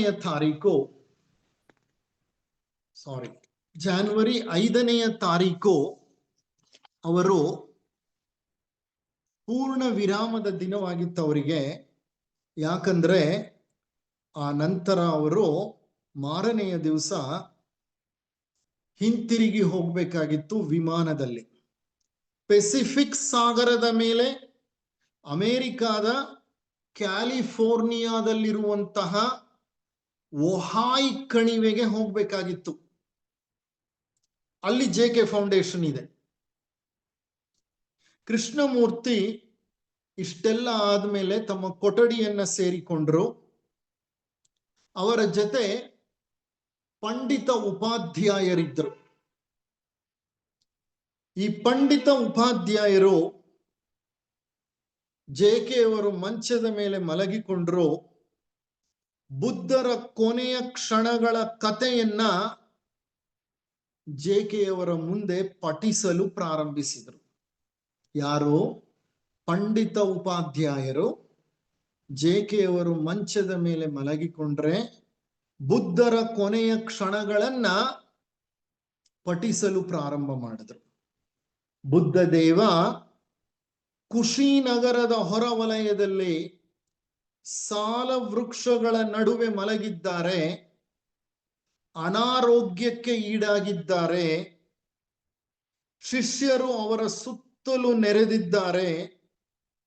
ಊರಿನ ಬಹಳ ಜನ ಬಂದಿದ್ದಾರೆ. ಬುದ್ಧರ ಅನಾರೋಗ್ಯ ಸ್ಥಿತಿಯನ್ನ ಅರಿತಂತಹ ಸುತ್ತಮುತ್ತಲ ಪ್ರದೇಶಗಳಲ್ಲಿರುವಂತ ಬಹಳ ಜನ ಧಾವಿಸಿ ಬಂದಿದ್ದಾರೆ. ಕೊನೆಯ ಕ್ಷಣಗಳು ಹತ್ತಿರವಾದಂತೆ ಬುದ್ಧರ ಶಿಷ್ಯರು ಎಲ್ಲರನ್ನೂ ದೂರ ದೂರ ದೂರ ಸರಿಯುವಂತೆ ಹೇಳ್ತಾರೆ. ಇನ್ನೇನ್ ಕೆಲವೇ ಕ್ಷಣಗಳಲ್ಲಿ ಬುದ್ಧರು ದೇಹವನ್ನ ವಿಸರ್ಜಿಸಲಿದ್ದಾರೆ. ದೊಡ್ಡ ಗುಂಪು ಬಂದ್ಬಿಟ್ಟಿದೆ, ದೊಡ್ಡ ಸಮೂಹವೇ ಅಲ್ಲಿ ನಿಂತಿದೆ, ಜನಸಮೂಹ. ಶಿಷ್ಯರು ಅವರನ್ನೆಲ್ಲ ದೂರ ದೂರ ಕಳಿಸ್ತಾರೆ. ಕೊನೆಯ ಬಾರಿ ಬುದ್ಧರು ತೆರೆದ ವಿಶಾಲವಾದ ಆಕಾಶವನ್ನ ನೋಡ್ತಾರೆ. ಆ ಕ್ಷಣದಲ್ಲಿ ಆಕಾಶದ ಶೂನ್ಯತೆಯು ನಿರ್ವಾಣದ ಶೂನ್ಯತೆಯಲ್ಲಿ ಲೀನವಾದಾಗ ಬುದ್ಧರು ದೇಹವನ್ನ ತ್ಯಜಿಸಿ ಬಿಡ್ತಾರೆ. ಆಕಾಶದ ಶೂನ್ಯತೆ, ನಿರ್ವಾಣದ ಶೂನ್ಯತೆ ಅಂದ್ರೆ ಇವರ ಆತ್ಮ ನಿರ್ವಾಣವನ್ನ ಹೊಂದುತ್ತಾ ಇದೆ. ಈ ಎರಡು ಶೂನ್ಯಗಳು ಒಂದರಲ್ಲೊಂದು ಲೀನವಾದಾಗ ಬುದ್ಧರು ದೇಹವನ್ನ ತ್ಯಜಿಸಿ ಬಿಡುತ್ತಾರೆ. ಈ ಒಂದು ಪ್ರಸಂಗವನ್ನ ಪಂಡಿತ ಉಪಾಧ್ಯಾಯರು ಜಿಡು ಕೃಷ್ಣಮೂರ್ತಿಗಳ ಮುಂದೆ ಕುಳಿತು ಪಠಿಸುತ್ತಾರೆ. ಇದಾದ ನಂತರ ಪಂಡಿತ ಉಪಾಧ್ಯಾಯರು ಕೃಷ್ಣಮೂರ್ತಿಯವರ ಬಗ್ಗೆ ತಾವೇ ರಚಿಸಿದಂತಹ ಒಂದು ಕವನವಿತ್ತು. ಅವರ ಸಂಗಡಿಗರಲ್ಲಿ ಇವರೊಬ್ಬರು. ಯಾರೋ? ಪಂಡಿತ ಉಪಾಧ್ಯಾಯರು. ಬಹಳ ಗಾಢ ಸಂಪರ್ಕವನ್ನು ಹೊಂದಿದ್ರು ಜೆಕೆಯವರ ಜೊತೆ. ಇವರೊಬ್ರು ಕವಿ ಮತ್ತು ಪಂಡಿತರು. ವೇದಾಂಗಗಳನ್ನ ಚೆನ್ನಾಗಿ ಅಧ್ಯಯನ ಮಾಡಿದ್ರು. ಜೆಕೆಯವರ ಬಗ್ಗೆ ಅವರೇ ಒಂದು ಕವಿತೆಯನ್ನ ರಚಿಸಿದ್ರು. ಆ ಒಂದು ಕವಿತೆಯನ್ನ ಅವರ ಮುಂದೆ ಕುಳಿತು ಹಾಡಿದರು. ಆ ಹಾಡಿದ ನಂತರ ಉಪಾಧ್ಯಾಯರು ಎದ್ದು ಬಂದ್ಬಿಟ್ರು. ಕೊಠಡಿಯಿಂದ ಹೊರಗೆ ಬಂದು ಒಬ್ಬ ಸದಸ್ಯೆಯನ್ನ, ಒನ್ ವುಮನ್ ಮೆಂಬರ್ ಅಥವಾ ಲೇಡಿ ಮೆಂಬರ್ ಅಲ್ಲಿದ್ರು ಹೊರಗೆ, ಅವರನ್ನ ಕರೆದು ಹೇಳಿದ್ರು. ಅವರ ಗಂಟಲು, ಉಪಾಧ್ಯಾಯರ ಗಂಟಲು ಗದ್ಗದಿತವಾಗ್ಬಿಟ್ಟಿತ್ತು. ಕಾರಣ ಜೆಕೆಯವರ ಶರೀರ ಜರ್ಜರಿತವಾಗಿದೆ. ಬಹಳ ತ್ರಾಸದಿಂದ ಜೀವನವನ್ನ ಕಳೀತಾ ಇದ್ದಾರೆ. ಅನಾರೋಗ್ಯ ಆವರಿಸಿದೆ. ಅವರ ಆ ಪರಿಸ್ಥಿತಿಯನ್ನ ಕಂಡು ನೊಂದ ಉಪಾಧ್ಯಾಯರು ಒಬ್ಬ ಸದಸ್ಯೆಯನ್ನ ಕರೆದು ಹೇಳ್ತಾರೆ, ಅಮ್ಮ, ದಯವಿಟ್ಟು ನೀನು ಒಳಗೆ ಹೋಗು. ಅವರಿಗೆ ಹೇಳು, ಮೃತ್ಯುವನ್ನು ಆಹ್ವಾನಿಸದಂತೆ ಅವರಿಗೆ ಹೇಳು. Tell him not to invite death. ನಾ ಹೇಳುವ ಈ ಮಾತುಗಳನ್ನ 3 ಸಲ ಅವರಿಗೆ ಹೇಳು. Please don't invite death. ಕಾರಣ ಈಗಲೂ ಜಗತ್ತಿನಲ್ಲಿ ಹೇಳಲು ಅಸಾಧ್ಯವಾದ ದುಃಖವಿದೆ. ನಿಮ್ಮ ಸಹಾಯದ ಅವಶ್ಯಕತೆ ಇರುವ ಜನರಿದ್ದಾರೆ. ನಿಮ್ಮ ಕೆಲಸ ಇನ್ನೂ ಮುಗಿದಿಲ್ಲ. ಅಂದ್ರೆ please tell him not to invite death and convey this message 3 times to him. Even now there is tremendous suffering in this world. There is a necessity of your help for several people in this world. There is an immediate necessity of your help for several people in this world. Your work is not yet over. ನಿಮ್ ಕೆಲಸ ಇನ್ನೂ ಮುಗ್ದಿಲ್ಲ. ಈ ವಿಷಯವನ್ನ ಅವರಿಗೆ ಹೇಳಿ ಅಂತ ಆ ಸದಸ್ಯೆಯನ್ನ ಒಳಗ್ ಕಳಿಸ್ತಾರೆ. ಆಕೆ ಏನೋ ಜೆಕೆಯವರ ಕೊಠಡಿಯ ಒಳಗ್ ಹೋಗ್ತಾರೆ. ಆದ್ರೆ ಆ ಮಾತುಗಳು ಗಂಟಲಲ್ಲಿ ಸಿಕ್ಕಾಕೊಂಡ್ಬಿಡುತ್ತವೆ. ಜೆಕೆಯವರ ಆ ಪರಿಸ್ಥಿತಿಯನ್ನ ಕಂಡು ಅವರು ರೋಗಗ್ರಸ್ತರಾಗಿ ನರಳ್ತಾ ಇರೋದನ್ನ ನೋಡಿ ಆಕೆಯ ಗಂಟಲಿನಿಂದ ಆ ಶಬ್ದಗಳು ಅಥವಾ ಪದಗಳೇ ಹೊರಗೆ ಬರಲಿಲ್ಲ. ಆಕೆ ಏನೋ ಹೇಳಕ್ ಹೋಗ್ತಾರೆ, ತಡವರಿಸ್ತಾ ಇದ್ದಾರೆ. ಆಕೆ ತಡವರಿಸುವುದನ್ನ ಕಂಡು ಜೆಕೆಯವರು ಹೇಳ್ತಾರೆ, ಅಮ್ಮ ನನ್ನ ಔಷಧಿಯನ್ನ ತೆಗೆದುಕೊಡು. ಆದ್ರೆ ಆಕೆ ಔಷಧಿಯನ್ನೇನೋ ಅವ್ರ ಕೈಗೆ ತಕ್ಕೊಡ್ತಾರೆ. ಆದ್ರೆ ಜೆಕೆಯವರ ಕೈಗಳು ವಿಪರೀತ ನಡಗ್ತಾ ಇವೆ. ಕೈ ಮೇಲೆ ಸ್ವಾಧೀನವೇ ಇಲ್ಲ ಅವರಿಗೆ. ಔಷಧಿಯನ್ನು ಬಾಟಲಿಂದ ತೆಗೆದು ಸುರಿದುಕೊಳ್ಳಕ್ಕೂ ಆಗ್ತಾ ಇಲ್ಲ ಅವರಿಗೆ ಬಾಯಲ್ಲಿ. ಅವರ ಆ ಪರಿಸ್ಥಿತಿ ಕಂಡು ಆಕೆಯ ಕೈ ಸಹ ನಡಗಲಿಕ್ಕೆ ಪ್ರಾರಂಭ ಆಗೋಯ್ತು. ಆದ್ರೆ ಕಷ್ಟಪಟ್ಟು ಅವರ ಬಳಿ ಬಾಟಲ್ನ ತಗೊಂಡು ಒಂದು ಹನಿ ಔಷಧಿ ಹೊರಗೆ ಚೆಲ್ಲದಂತೆ ನಿಧಾನವಾಗಿ ಔಷಧಿಯನ್ನು ಜೆಕೆಯವರ ದೇಹಕ್ಕೆ ಸೇರುವ ಹಾಗೆ ಮಾಡಿದ್ಲು ಆಕೆ. ಆಮೇಲೆ ಕೆಲವು ಕ್ಷಣಗಳು ಬಿಟ್ಟು ಜೆಕೆಯವರ ಹತ್ತಿರ ಹೋಗಿ ಪಂಡಿತ ಉಪಾಧ್ಯಾಯರು ಹೇಳಿದ ಮಾತುಗಳನ್ನ ಜೆಕೆಯವರಿಗೆ ಹೇಳ್ತಾರೆ. ಅದನ್ನ ಕೇಳಿಸಿಕೊಂಡ ಜೆಕೆಯವರು ಹೇಳ್ತಾರೆ, ಅಮ್ಮ ನಾನು ಮೃತ್ಯುವನ್ನ ಆಹ್ವಾನಿಸುವುದಿಲ್ಲ, ಆದರೆ ನನ್ನ ಈ ಶರೀರ ಇನ್ನೆಷ್ಟು ಕಾಲ ಮುಂದುವರಿಯಲು ಸಾಧ್ಯ? ಅವರಿಗಾಗ್ಲೇ 90 ಮುಗಿದು 91 ಪ್ರಾರಂಭ ಆಗಿತ್ತು. ಇನ್ನೆಷ್ಟು ಕಾಲ ಬದುಕಲಿಕ್ಕೆ ಸಾಧ್ಯ? ಇನ್ನೆಷ್ಟು ಕಾಲ ಮುಂದುವರಿಲಿಕ್ಕೆ ಸಾಧ್ಯ? ಈಗಾಗಲೇ 6 kg ತೂಕವನ್ನ ನಾನು ಕಳೆದುಕೊಂಡಿದ್ದೇನೆ. ಇನ್ನೇನಾದರೂ ತೂಕ ಕಳೆದುಕೊಂಡ್ರೆ ಏನಾಗುತ್ತೆ ಗೊತ್ತಾ? ಆಗ ನನಗ್ ನಡಿಲಿಕ್ಕೆ ಸಹ ಸಾಧ್ಯ ಆಗೋದಿಲ್ಲ. ನಾನ್ ನಡಿಲಿಕ್ಕೆ ಯಾವಾಗ ಆಗದಿಲ್ವೋ ಆಗ ನನಗೆ ಉಪನ್ಯಾಸಗಳನ್ನ ನೀಡ್ಲಿಕ್ಕೂ ಆಗೋದಿಲ್ಲ. ಯಾವಾಗ ಉಪನ್ಯಾಸಗಳನ್ನ ನೀಡ್ಲಿಕ್ಕೆ ಆಗಲ್ವೋ ಈ ಶರೀರ ಖಂಡಿತ ಮರಣ ಹೊಂದ್ಬಿಡುತ್ತೆ.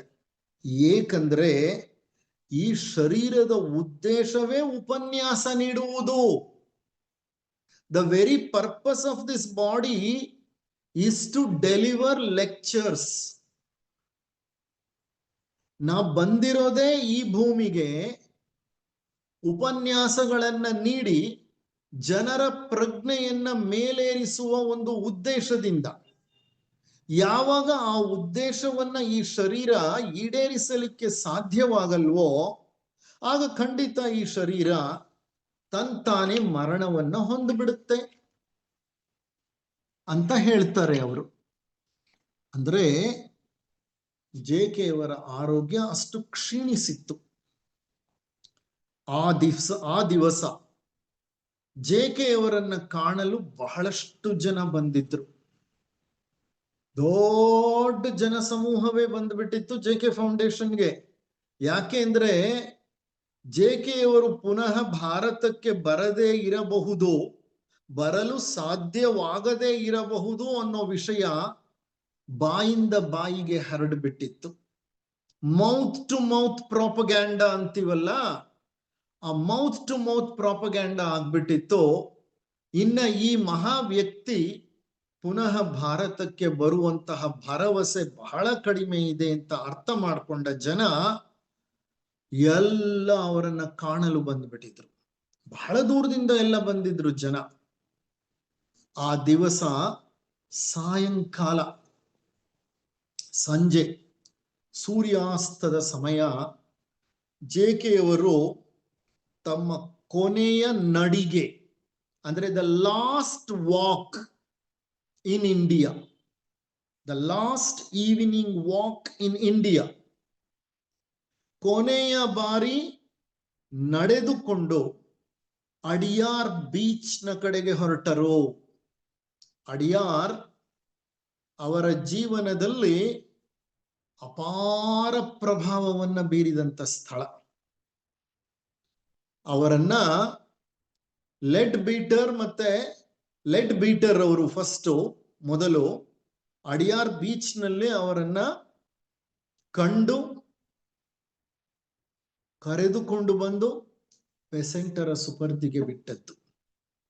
ಆಟ ಆಡ್ತಾ ಇದ್ದಂತ ಬಾಲಕ ಆತ ಅಡಿಯಾರ್ ಬೀಚ್ ನಲ್ಲಿ ಆ ಬಾಲಕನ ಶರೀರದ ಸುತ್ತಲೂ ಇರುವಂತಹ ಪ್ರಭಾವಳಿಯನ್ನ, ಆ ಪ್ರಭಾವಳಿಯ ತೇಜಸ್ಸನ್ನ, ಅಲ್ಲಿದ್ದಂತಹ ಒಂದು ಪ್ರತಿಭೆಯನ್ನ, ಪರಿಶುದ್ಧತೆಯನ್ನ ಗಮನಿಸಿದಂತಹ ಲೆಡ್ ಬೀಟರು ಮೈತ್ರೇಯ ಮಹರ್ಷಿಗಳಿಗೆ ವಾಹಕವಾಗುವಂತಹ ಶರೀರ ಇದು ಅಂತ ಅವರನ್ನ ಕರೆದುಕೊಂಡು ಬಂದು ಬೆಸೆಂಟರ ಬಳಿ ಬಿಡ್ತಾರೆ.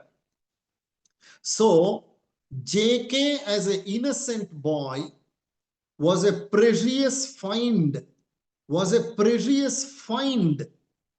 on the Adyar beach for Yogi Leadbeater. After finding him, he brought him carefully to Annie Besant. Annie Besantರು ಅವರ ಪ್ರಭಾವಳಿಯನ್ನ ಗಮನಿಸ್ತಾರೆ. ನಂತರ ಇದೊಂದು ಸೂಕ್ತ ಶರೀರ, ಜಗದ್ಗುರುಗಳು ಮೈತ್ರೇಯ ಮಹರ್ಷಿಗಳು ಪ್ರವೇಶ ಮಾಡಿ ಈ ಶರೀರವನ್ನ ಬಳಸಿಕೊಂಡು ಈ ಪೃಥ್ವಿಯ ಮೇಲೆ ಮಾಡಬೇಕಾದಂತಹ ಮಹತ್ ಕಾರ್ಯವನ್ನ ಮಾಡಿ ಹೋಗ್ಲಿಕ್ಕೆ ಸೂಕ್ತವಾಗಿದೆ ಅಂತ ಅವರು ಸಹ ಅವರನ್ನ ತಮ್ಮ ಸುಪರ್ದಿಗೆ ತಗೊಳ್ತಾರೆ. ಅಂದ್ರೆ ಜಿಡು ಕೃಷ್ಣಮೂರ್ತಿಯವರ ಜೀವನದಲ್ಲಿ ಅಪಾರ ಮಹತ್ವವನ್ನು ಪಡೆದ ಸ್ಥಳ ಅಡಿಯಾರ್. ಅವರು ಅಡಿಯಾರ್ ಬೀಚ್ ನ ಕಡೆಗೆ ವಾಕಿಂಗ್ ಹೊರಡ್ತಾರೆ. ಅವರನ್ನು ಯಾವ ಸ್ಥಳದಲ್ಲಿ ಲೆಡ್ ಬೀಟರ್ ಅವರು ಹುಡುಕಿ ನಮ್ಮ ಥಿಯೋಸಾಫಿಕಲ್ ಸೊಸೈಟಿಯ ಆವರಣಕ್ಕೆ ಕರೆತಂದರೋ ಅಲ್ಲಿಗೆ ಹೊರಡ್ತಾರೆ, ಅಲ್ಲಿ ನಿಂತ್ಕೊಳ್ತಾರೆ. ಎಲ್ಲಿ ಅವರು ಲೆಡ್ ಬೀಟರ್ ಕಣ್ಣಿಗೆ ಕಂಡ್ರೋ precisely to that particular spot on the Adyar beach, ಅಲ್ಲಿಗೆ ಹೋಗ್ತಾರೆ ಅವರು. ಅಲ್ಲಿ ನಿಂತು 4 ದಿಕ್ಕುಗಳ ಕಡೆಗೆ ತಿರುಗಿ ಗಂಭೀರ ಪ್ರಣಾಮವನ್ನ ಮಾಡಿ ವಿದಾಯವನ್ನ ಕೊಡ್ತಾರೆ. ಬಾಯ್ ಬಾಯ್ ಅಂತಾರೆ. ಅದರ ಅರ್ಥ he is not going to come back. That is the last greetings to Adyar and the people related to Adyar who had a strong influence on his childhood and youthhood. ಕೊನೆಯ ಬಾರಿ ಎಲ್ಲ ದಿಕ್ಕುಗಳ ಕಡೆ ತಿರುಗಿ ಗಂಭೀರ ಪ್ರಣಾಮವನ್ನ ಮಾಡಿ ವಿದಾಯವನ್ನ ಕೋರಿಬಿಡ್ತಾರೆ. ಇದು ನಡೆದದ್ದು ಅವರು ಫ್ಲೈಟ್ ಅಲ್ಲಿ ಹೋಗ್ಲಿಕ್ಕೆ ಹಿಂದಿನ ದಿವಸ. Next day was his flight. Next day ಅವರು ಹೋಗ್ಬೇಕಾಗಿತ್ತು. ಎಲ್ಲಿಗೆ? he was supposed to fly to ಕ್ಯಾಲಿಫೋರ್ನಿಯಾಗೆ ಹೋಗ್ಬೇಕಾಗಿತ್ತು. ಅಂತಹ ಒಂದು ಸ್ಥಿತಿಯಲ್ಲಿ ಅವರು ಅಡಿಯಾರ್ ಬೀಚ್ ನ ತನಕ ಹೋಗಿ ವಿದಾಯವನ್ನ ಕೋರಿದರು. ಈ ಹಂತದಲ್ಲಿ ನಾನು JK ಅವರ ಅಂತಿಮ ಮಾತನ್ನ ಹೇಳ್ತೇನೆ. ಅವರು ಆಮೇಲೆ ಅಮೆರಿಕಾಗೆ ಹೋದ್ರು. ಅಲ್ಲಿ ಹೋದ ಮೇಲೆ ಕ್ಯಾಲಿಫೋರ್ನಿಯಾಗೆ ಡಾಕ್ಟರ್ಗಳ ಬಳಿ ಹೋದ್ರು. ಶರೀರದ ಪರೀಕ್ಷೆಗಳನ್ನ ಮಾಡಿಸ್ಕೊಂಡ್ರು. ಎಲ್ಲ ಪರೀಕ್ಷೆ ಮಾಡಿದ ನಂತರ ಡಾಕ್ಟರ್ಗಳು you have pancreatic cancer in an advanced stage ಅಂತ ಹೇಳಿದ್ರು. ಇಟ್ ಈಸ್ ನಾಟ್ ಟ್ರೀಟಬಲ್ ಅಂತ ಹೇಳಿದ್ರು. ಅದಾದ್ಮೇಲೆ ಅವರು ಕ್ಯಾಲಿಫೋರ್ನಿಯಾದಲ್ಲೇ ಇರುವ ಒಹಾಯ್ ಕಣಿವೆಗೆ ಹೋದ್ರು. ಅಲ್ಲಿ ಅವರ ಒಂದು ದೊಡ್ಡ ಆಶ್ರಮವಿದೆ. ಆಶ್ರಮ ಅಂತಂದ್ರೆ it is a big JK foundation place. ಅದು ಅವರು ಅಲ್ಲಿ ತಮ್ಮ ಕೊಠಡಿಯಲ್ಲಿ ಇರ್ತಿದ್ರು, ಕೊಠಡಿಯಿಂದ ಹೊರ ಬರ್ತಿದ್ರು. ಅಲ್ಲೊಂದು ಪೆಪ್ಪರ್ ಟ್ರೀ ಇತ್ತು. ಆ ಪೆಪ್ಪರ್ ಟ್ರೀನ ಬಳಿ ಓಡಾಡ್ತಿದ್ರು, ಕುಳಿತುಕೋತಿದ್ರು. ಓಡಾಡೋದು ತುಂಬಾ ಕಷ್ಟ ಆಗ್ತಿತ್ತು ಅವ್ರಿಗೆ. ಮರಣಕ್ಕೆ ಮೊದಲು ಅವ್ರೇನ್ ಹೇಳಿದ್ರು ಅಂತ ಅಂದ್ರೆ, final utterances of JK, final utterances of JK, I am sorry, JK Jiddu Krishnamurti ಕೊನೆಯಲ್ಲಿ ಏನ್ ಹೇಳ್ತಾರೆ ಅಂದ್ರೆ ಅವರು, I am not sure the body can take any more. ಈ ಶರೀರ ಇದಕ್ಕಿಂತ ಇನ್ನ ಹೆಚ್ಚಿನದೇನನ್ನು ತೆಗೆದುಕೊಳ್ಳಲು ಸಾಧ್ಯವಿಲ್ಲ. I am not sure. ನನಗನ್ಸುತ್ತೆ ಇನ್ನ ಈ ಶರೀರ ಇದಕ್ಕಿಂತ ಹೆಚ್ಚು ತ್ರಾಸವನ್ನ ತೆಗೆದುಕೊಳ್ಳಲು ಸಾಧ್ಯವಿಲ್ಲ. This is the last utterance of Jiddu Krishnamurti. ಒಂದು ಮಹಾನ್ ಆತ್ಮ 1986 ಫೆಬ್ರವರಿ 17ನೇ ತಾರೀಕು ರಾತ್ರಿ 12:10 ಈ ಪೃಥ್ವಿಗೆ ವಿದಾಯ ಹೇಳಿ ಹೊರಟು ಹೋಗುತ್ತೆ. ಹೋಗಲಿಕ್ಕೆ ಮೊದಲು ಹೇಳಿದಂತಹ ಈ ಮಾತುಗಳು. ಜಿಡ್ಡು ಕೃಷ್ಣಮೂರ್ತಿಯವರು ಮರಣ ಹೊಂದಿ ಎಷ್ಟು ವರ್ಷಗಳಾಯ್ತು ಗಮನಿಸಿ. ಅವರು ಮರಣ ಹೊಂದಿದ್ದು 1986 ಫೆಬ್ರವರಿ, 86 ಅಂತಲೇ ಇಟ್ಕೊಳ್ಳೋಣ. 25/14 ಅಂದ್ರೆ 39 ವರ್ಷಗಳಾಗೋಯ್ತು. ಆದ್ರೆ ಅವರ ಬೋಧನೆಗಳು, ಅವರು ಜಗತ್ತಿಗೆ ನೀಡಿದ ಸಂದೇಶ ಲಕ್ಷಾಂತರ ಜನರ ಮೇಲೆ ಆಳ ಪ್ರಭಾವವನ್ನು ಉಂಟು ಮಾಡಿದೆ. Yes, he was a person who walked alone, a saint who walked alone. ಒಬ್ಬಂಟಿಯಾಗಿ ನಡೆದ ಸಂತ, ಯಾರೂ ತನ್ನ ಹಿಂಬಾಲಕರಾಗಬಾರದು ಅಂತ ಆಶಿಸಿದ ಸಂತ. ಅವರ ಒಂದು ಬೋಧನೆಗಳು ಸಹ ಬಹಳ ವಿನೂತನವಾದಂತಹ ಬೋಧನೆಗಳು. ನಾನು ಅವರ 2-3 ಬೋಧನೆಗಳನ್ನ ನಿಮ್ಮೊಡನೆ ಹಂಚಿಕೊಂಡು ಈ ಉಪನ್ಯಾಸವನ್ನ ಮುಕ್ತಾಯ ಮಾಡ್ತೇನೆ. ಮುಂದಿನ ಒಂದು ಉಪನ್ಯಾಸದಲ್ಲಿ ಅವರು ರಾಜಘಾಟ್ನಲ್ಲಿ 18 ನವೆಂಬರ್ 1985ನೇ ಇಸವಿಯಲ್ಲಿ ನೀಡಿದ ಉಪನ್ಯಾಸವನ್ನ ವಿವರಿಸುವ ಪ್ರಯತ್ನ ಮಾಡ್ತೇನೆ ನಿಮ್ಗೆ.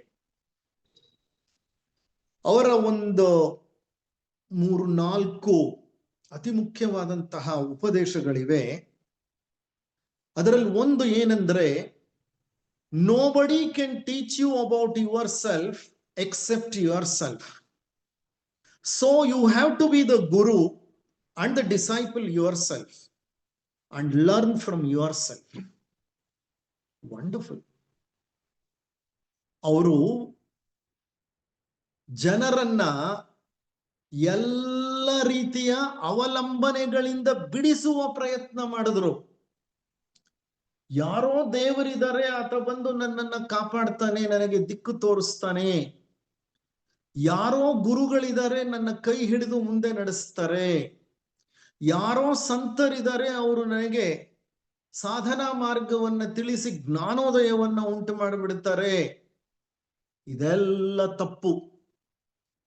ಅದಕ್ಕೆ ಅವ್ರೇನ್ ಅಂದ್ರೆ ಅವರ ಪ್ರಕಾರ, JK ಅವರ ಪ್ರಕಾರ ಅವ್ರೇನ್ ಹೇಳ್ತಾರೆ ಅಂದ್ರೆ, nobody can teach you about yourself. ನಿಮ್ಮ ಬಗ್ಗೆ ನಿಮಗೆ ಮತ್ಯಾರು ಬೋಧನೆಯನ್ನ ಮಾಡಲು ಸಾಧ್ಯವಿಲ್ಲ, ಎಕ್ಸೆಪ್ಟ್ ಯುವರ್ ಸೆಲ್ಫ್. ನಿಮ್ಮ ಬಗ್ಗೆ ನೀವೇ ಬೋಧನೆ ಮಾಡ್ಕೋಬೇಕು, ನಿಮ್ಮನ್ನ ನೀವೇ ಅರ್ಥ ಮಾಡ್ಕೋಬೇಕು. ಯಾರು ನಿಮ್ಮನ್ನ ನಿಮಗೆ ಅರ್ಥ ಮಾಡಿಕೊಡ್ಲಿಕ್ಕೆ ಸಾಧ್ಯ ಇಲ್ಲ. So you have to be the ಗುರು.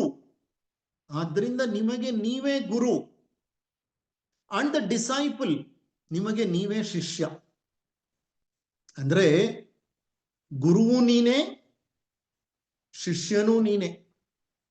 ನಮ್ಮ ಥಿಯೋಸಾಫಿಕಲ್ ಪರಿಭಾಷೆಯಲ್ಲಿ ಹೇಳೋದಾದ್ರೆ, ನಿನ್ನ ಜೀವಾತ್ಮನೇ ನಿನ್ನ ಗುರು, ನಿನ್ನ ದೇಹಾತ್ಮವೇ ನಿನ್ನ ಶಿಷ್ಯ, ನಿನ್ನಲ್ಲಿರುವ ಶಿಷ್ಯ.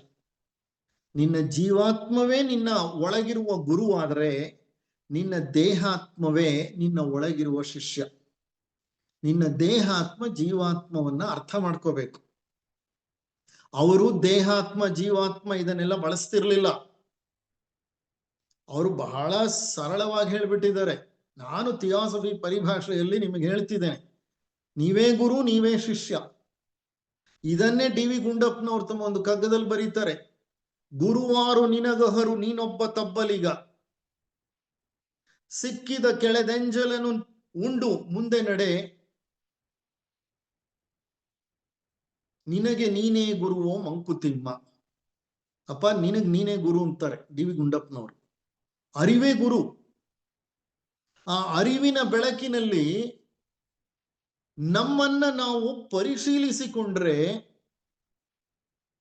ಖಂಡಿತವಾಗಿಯೂ ನಮ್ಮ ಆತ್ಮನಿಗೆ ಬೇಕಾದಂತಹ ಬೋಧನೆಗಳು ಸಿಕ್ಕತ್ವೆ. ನಮ್ಮನ್ನ ನಾವು ಅರ್ಥೈಸಿಕೊಳ್ಳಲಿಕ್ಕೆ ಸಾಧ್ಯವಾಗುತ್ತೆ.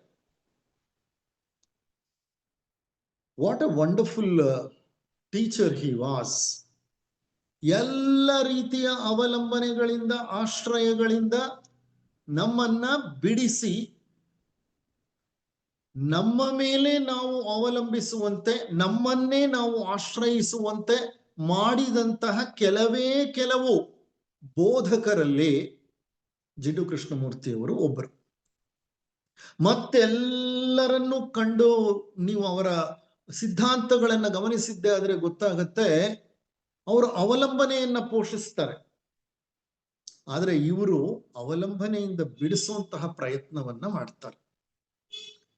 ಮತ್ತೊಂದು ಸುಂದರವಾದ ಉಪದೇಶ, if you begin to understand what you are without changing it, then what you are undergoes a transformation. What a beautiful statement. If you begin to understand what you are without changing it, ನೀವು ನಿಮ್ಮನ್ನ ಅರ್ಥ ಮಾಡಿಕೊಳ್ಳಲು ಪ್ರಾರಂಭಿಸಿದ್ದೇ ಆದರೆ ನಿಮ್ಮನ್ನ ನೀವು ಅರ್ಥೈಸುವ ಸಂದರ್ಭದಲ್ಲಿ without changing your self, ನಿಮ್ಮನ್ನ ನೀವು ಬದಲಾಯಿಸ್ಕೋಬೇಡಿ. ಅದರ ಅರ್ಥ ಏನಂದ್ರೆ, ನಿಮ್ಮನ್ನ ನೀವು ಆಂತರಿಕವಾಗಿ ಪರಿಶೀಲಿಸಿಕೊಳ್ಳಿ. Go for self observation. ನಿಮ್ಮ ಆಂತರಿಕ ಪರಿಶೀಲನೆ ನಡೀತಾ ಇರುವಾಗ ನೀವು ಹೇಗಿದ್ದೀರೋ ಹಾಗೆ ಗಮನಿಸಿ. ನಿಮ್ಮನ್ನ ನೀವು ಬದಲಾಯಿಸಿಕೊಂಡು ನೋಡ್ಬೇಡಿ. ನಿಮ್ಮ ಮೇಲೆ ನೀವು ಮುಸುಕುಗಳನ್ನ ಹಾಕೊಂಡು ನೋಡ್ಬೇಡಿ. ನೀವು ಕೆಟ್ಟವರಾಗಿದ್ರೆ ಕೆಟ್ಟವರು ಅನ್ನೋ ತರಲೆ ನೋಡಿ. ನೀವು ಅಹಂಕಾರಿಯಾಗಿದ್ರೆ ನಿಮ್ಮ ಅಹಂಕಾರವನ್ನೇ ನೋಡಿ. ಅಹಂಕಾರದ ಮೇಲೆ ಸೌಮ್ಯತೆಯನ್ನ, ಅಹಂಕಾರದ ಮೇಲೆ ಒಂದು ನಿರಹಂಕಾರದ ಮುಸುಕನ್ನ ಹಾಕೋಬೇಡಿ. ಸಮಸ್ಯೆ ಏನಂದ್ರೆ, ನಾವೆಲ್ಲ ಏನ್ ಮಾಡ್ತೀವಿ, ನಿಷ್ಪಕ್ಷಪಾತವಾಗಿ ನಮ್ಮನ್ನ ನಾವು ಗಮನಿಸುವಂತಹ ಒಂದು ಸಾಮರ್ಥ್ಯವನ್ನ ಬೆಳೆಸ್ಕೊಂಡಿರೋದಿಲ್ಲ. ನಮ್ಮನ್ನ ನಾವು ಗಮನಿಸುವ ಹಂತದಲ್ಲಿ ನಮ್ಮ ಕಶ್ಮಲಗಳು, ಕಲ್ಮಶಗಳು, ನಮ್ಮ ನ್ಯೂನತೆಗಳು, ಲೋಪಗಳು ಏನಿದೆ ಅವುಗಳನ್ನ ಮುಚ್ಚ ಹಾಕೊಂಡು ನಮ್ಮನ್ನ ನಾವೇ ಡಿಫೆಂಡ್ ಮಾಡ್ಕೊಂಡು ನೋಡ್ತೇವೆ. ಹಾಗಾದಾಗ ನಾವು ಅಂಧರಾಗ್ತೇವೆ. ನಮ್ಮಲ್ಲಿರುವಂತಹ ಹುಳುಕುಗಳನ್ನ ನಾವಾಗಿ ಹೆಕ್ಕಿ ಹೊರತೆಗೆದು ಅದರಿಂದ ಹೊರಬರದೆ ಹೋದ್ರೆ ಬೇರೆ ಯಾರು ಆ ಕೆಲಸವನ್ನ ಮಾಡಲ್ಲ. ಅದಕ್ಕೆ ಅವ್ರು ಹೇಳ್ತಾ ಇದ್ದಾರೆ, if you begin to understand what you are without changing it, then what you are undergoes transformation. ಆಗ ನೀನೇನಾಗಿದೆಯೋ ಅದು ಪರಿವರ್ತನೆ ಹೊಂದತ್ತೆ. ಅಂದ್ರೆ ನಾನು ಹೇಗಿದ್ದೇನೆಯೋ ಹಾಗೆಯೇ ನಾನು ನನ್ನನ್ನ ಪರಿಶೀಲಿಸಿಕೊಂಡಿದ್ದೆ. ಆದರೆ ನಾನು ಹೇಗಿದ್ದೇನೆ ಅನ್ನೋದಿದೆಯಲ್ಲ ಅದು ಪರಿವರ್ತನೆಯನ್ನ ಹೊಂದತ್ತೆ, ಒಂದು ಉತ್ತಮ ಮಾದರಿಯಾಗುತ್ತೆ. ಅಂದ್ರೆ ನಿಷ್ಪಕ್ಷಪಾತವಾದ ಗಮನಿಸುವಿಕೆ ಬಹಳ ಮುಖ್ಯ. ಅನ್ಕಂಡೀಷನಲ್ ಅಬ್ಸರ್ವೇಷನ್ ಅಥವಾ ಇಂಪಾರ್ಷಿಯಲ್ ಸೆಲ್ಫ್ ಅಬ್ಸರ್ವೇಷನ್, ಇದನ್ನೇ ಅವರು ತಮ್ಮ ಹಲವಾರು ಉಪನ್ಯಾಸಗಳಲ್ಲಿ ವಿವರಿಸಿ ಹೇಳ್ತಾ ಇದ್ದದ್ದು. ಯಾವ ದೇವಸ್ಥಾನಕ್ಕೂ ಹೋಗ್ಬೇಕಾಗಿಲ್ಲ, ಯಾವ ಮಸೀದಿಗೂ ಹೋಗ್ಬೇಕಾಗಿಲ್ಲ, ಯಾವ ಇಗರ್ಜಿಗೂ ಹೋಗ್ಬೇಕಾಗಿಲ್ಲ, ಯಾವ ನದಿಯಲ್ಲಿ ಮಿಂದು ಎದ್ದೇಳ್ಬೇಕಾಗಿಲ್ಲ. ನಿನ್ನನ್ನ ನೀನು ನಿಷ್ಪಕ್ಷಪಾತವಾಗಿ ಗಮನಿಸಿಕೊಂಡಿದ್ದೆ ಆದರೆ ನೀನು ಸಂಸ್ಕರಿಸಲ್ಪಡುತ್ತೀಯಾ. ಸಂಸ್ಕರಿಸಲ್ಪಡುವುದು ಅಂದ್ರೆ you get refined, you get to know who you are. ಎಷ್ಟು ಸುಂದರವಾದ ಹೇಳಿಕೆಗಳು. ಒಂದು ದೃಷ್ಟಿಯಲ್ಲಿ ಹೇಳಬೇಕು ಅಂತಂದ್ರೆ ಒಂದು ವಿನೂತನ ಶೈಲಿಯ ಬೋಧನೆಗಳು. ನೋಡಿ, ಇವರು ಬದುಕಿದ್ದಷ್ಟು ಕಾಲ ಇವರ ಶರೀರವನ್ನ ಒಂದು ಉನ್ನತ ಶಕ್ತಿ ಬಳಸ್ಕೊಳ್ತಾ ಇತ್ತು. ಅವರು ಅಮೆರಿಕಾದಲ್ಲಿದ್ದಾಗ ಅವರಿಗೆ ಒಂದು ಮಿಸ್ಟಿಕಲ್ ಎಕ್ಸ್ಪೀರಿಯನ್ಸ್ ಆಗತ್ತೆ. ಮಿಸ್ಟಿಕಲ್ ಎಕ್ಸ್ಪೀರಿಯನ್ಸ್ ಅಂದ್ರೆ ಅತೀಂದ್ರಿಯ ಅನುಭವ ಆಗತ್ತೆ. ಹಲವು ದಿನಗಳ ಕಾಲ ಅವರ ಶರೀರವನ್ನ ಒಂದು ಮಹಾನ್ ಶಕ್ತಿ ಅವರ ಶರೀರವನ್ನ, ಅವರ ಮೆದುಳಿನ ಒಂದೊಂದು ಜೀವಕೋಶಗಳನ್ನ, ಒಂದೊಂದು ನರಗಳನ್ನ ತಿರುಚಿ ಬದಲಾಯಿಸ್ಬಿಡುತ್ತೆ. ಆ ಬದಲಾವಣೆಯನ್ನ ಅವರು ಪ್ರೋಸೆಸ್ ಅಂತ ಕರೀತಾರೆ. ಐ ಅಂಡರ್ವೆಂಟ್ ಎ ಪ್ರೋಸೆಸ್ ಅಂತ. ಪ್ರೋಸೆಸ್ ಅಂತಂದ್ರೆ ಯಾವುದೋ ಒಂದು ಉನ್ನತ ಶಕ್ತಿ ಅವರ ಶರೀರವನ್ನ ಪೂರ್ತಿ ತನಗೆ ಹೇಗೆ ಬೇಕು ಹಾಗೆ ತಿರುಗಿಸ್ಕೊಂಡ್ಬಿಡ್ತು. ಅವರ ದೇಹದ ಒಂದೊಂದು ನರಕೋಶಗಳನ್ನ ಅದು ತೀಡ್ಬಿಡ್ತು. ಆಗ that is called mystical experience. In JK's words it is called process.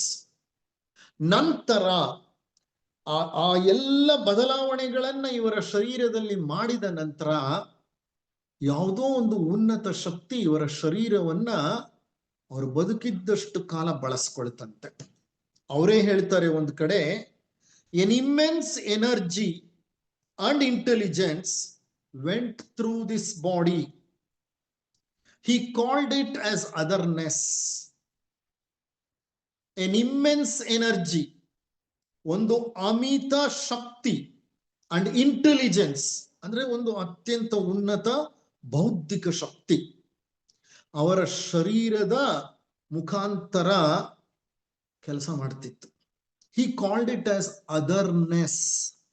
ಆ ಯಾವ ಶಕ್ತಿ ಅವರ ಶರೀರದ ಮೂಲಕ ಕೆಲಸ ಮಾಡ್ತಿತ್ತೋ ಅದನ್ನ ಅವರು ಅದರ್ನೆಸ್ ಅಂತ ಕರೀತಾ ಇದ್ರು. ಅಂದ್ರೆ ಬೆಸೆಂಟರು, ಲೆಡ್ ಬೀಟರು ಇವರ ಶರೀರವನ್ನ ನೋಡಿ ಸೂಕ್ತ ಶರೀರ ಅಂತ ಅದನ್ನ ಗಮನಿಸಿ ತಂದು ಮೈತ್ರೇಯ ಋಷಿಗಳ ಒಂದು ವಾಹನವಾಗುವಂತೆ, ವಾಹಕವಾಗುವಂತೆ ಅದನ್ನ ಬೆಳೆಸುವ ಪ್ರಯತ್ನ ಪಟ್ಟರು. ಆದರೆ ಒಂದು ಹಂತದಲ್ಲಿ ಜಿಡು ಕೃಷ್ಣಮೂರ್ತಿಯವರು ಥಿಯೋಸಾಫಿಕಲ್ ಸೊಸೈಟಿಯ ಆ ಒಂದು ಸಂಪರ್ಕ ಮತ್ತು ಸಾಂಗತ್ಯದಿಂದ ಹೊರಟೋದ್ರು. Truth is a pathless land. ಸತ್ಯ ಪಥವಿಲ್ಲದ ತಾಣ. ನನಗೆ ಈ ವ್ಯವಸ್ಥಿತ ಸಂಘ ಸಂಸ್ಥೆಗಳಲ್ಲಿ ನಂಬಿಕೆ ಇಲ್ಲ, ಅವುಗಳ ಮೂಲಕ ಸತ್ಯವನ್ನ ಸೇರಲು ಸಾಧ್ಯವಿಲ್ಲ ಅಂತ ದೊಡ್ಡ ಸಭೆಯಲ್ಲಿ ಘೋಷಿಸಿ order of the star in the East ಅನ್ನೋ ಯಾವ ಸಂಸ್ಥೆಯನ್ನ ಬೆಸೆಂಟರು ಇವರಿಗೋಸ್ಕರ ಮೈತ್ರೇಯ ಮಹರ್ಷಿಗಳ ವಾಹಕರಾಗುವಂತೆ ಏನನ್ನ ವರ್ಲ್ಡ್ ಟೀಚರ್ಗೋಸ್ಕರ ಏನನ್ನ ತಯಾರು ಮಾಡಿದ್ರು ಅದನ್ನು ವಿಸರ್ಜಿಸಿ ಹೊರ ಬಂದ್ಬಿಟ್ರು ಅವರು. ಆಮೇಲೆ ಅವ್ರು JK ಫೌಂಡೇಶನ್ ಸ್ಟಾರ್ಟ್ ಮಾಡ್ಕೊಂಡ್ಬಿಟ್ರು. ಮತ್ತೊಂದು ಅದು ವ್ಯವಸ್ಥಿತ ಸಂಸ್ಥೆಯೇ. ಅಲ್ಲೊಂದು ವಿರೋಧಾಭಾಸ ಕಾಣುತ್ತೆ. JK was a man of contradictions. No doubt. JK was a man of contradictions. ಬಹಳ ಜನ ಆ ಮಾತು ಹೇಳ್ತಾರೆ, ಬಹಳ ಪುಸ್ತಕಗಳಲ್ಲಿ ಇದೆ, ನಮಗೂ ಅನ್ಸುತ್ತೆ, ಕೆಲವು ವಿರೋಧಾಭಾಸಗಳು ಕಾಣಿಸುತ್ತೆ. ಆದರೆ ಒಂದು ಮಹಾನ್ ಚೇತನ. ಆ ವಿರೋಧಾಭಾಸಗಳಿಗೆ ಕಾರಣ ಏನು ಅನ್ನೋದು ನಮಗೆ ಗೊತ್ತಾಗಿಲ್ಲ. ನಾವಿನ್ನ ಕೆಳ ಹಂತದಲ್ಲಿದ್ದೀವಿ, ನಮ್ಗೆ ಆ ಮಟ್ಟದ ಚಿಂತನೆನೂ ಅಸಾಧ್ಯ. ಹಾಗಾಗಿ ಅವರ ವಿರೋಧಾಭಾಸಗಳನ್ನ ಗಮನಿಸೋದು ಬೇಡ. ಭವಿಷ್ಯದ ಬಗ್ಗೆ ಆಲೋಚನೆ ಮಾಡಬೇಡಿ ಅಂತಾರೆ. ಸಂಘ ಸಂಸ್ಥೆಯ ಭವಿಷ್ಯದ ಬಗ್ಗೆ ಅವರು ಕೊನೆಯ ಹಂತದಲ್ಲಿ, ಜೀವನದ ಕೊನೆಯ ಹಂತದಲ್ಲಿ ಮೃತ್ಯುವಿಗಿಂತ ಮೊದಲು ಅವರ ಸಂಸ್ಥೆಯ ಭವಿಷ್ಯದ ಬಗ್ಗೆ ಅವರು ಆಲೋಚನೆ ಮಾಡಿದ್ರು. ಮಾಡಬೇಕಾದಂತ ಪರಿಸ್ಥಿತಿ ಬಂತು, ಅದಕ್ಕೆ ಬೇಕಾದಂತ ಕೆಲವು ಸಿದ್ಧತೆಗಳನ್ನು ಮಾಡ್ಕೊಂಡ್ರು. ಅದು ವಿರೋಧಾಭಾಸ ಅನ್ಸುತ್ತೆ ಒಂದೊಂದ್ಸಲಿ. ಇರ್ಲಿ, ಈಗ ಈ ವಿರೋಧಾಭಾಸಗಳ ಹಿಂದೆ ಒಂದು ಸತ್ಯವಿರುತ್ತೆ, ಅದನ್ನ ಅರ್ಥ ಮಾಡ್ಕೊಳ್ಳೋ ಶಕ್ತಿ ನಮಗಿಲ್ಲ. ನಾವು ಹಾಗಾಗಿ ಆ ವಿರೋಧಾಭಾಸಗಳ ಆಳಕ್ಕೆ ಹೋಗೋದು ಬೇಡ. ಆದರೆ ಅವರಿಂದ ಬಂದಂತ ನುಡಿಮುತ್ತುಗಳು, ಆ ನುಡಿಮುತ್ತುಗಳಲ್ಲಿದ್ದಂತಹ ಆಳ ಅಧ್ಯಾತ್ಮ ತತ್ವಗಳು, ಅರ್ಥ, ಇದನ್ನ ಆದಷ್ಟು ತಿಳಿದುಕೊಂಡು ಅರಗಿಸಿಕೊಂಡು ನಮ್ಮ ಜೀವನವನ್ನ ನಡೆಸುವಂತಹ, ಅನುಷ್ಠಾನಕ್ಕೆ ತರುವಂತ ಪ್ರಯತ್ನವನ್ನ ನಾವು ಮಾಡೋಣ ಅಂತ ಹೇಳ್ತಾ ಈ ಒಂದು ಉಪನ್ಯಾಸವನ್ನ ಮುಕ್ತಾಯ ಮಾಡ್ತಿದ್ದೀನಿ. ನಿಮ್ಮೆಲ್ಲರಿಗೂ ನನ್ನ ಕೃತಜ್ಞತೆಗಳನ್ನ ಅರ್ಪಿಸುತ್ತಿದ್ದೇನೆ. Over to brother Mahadevappa.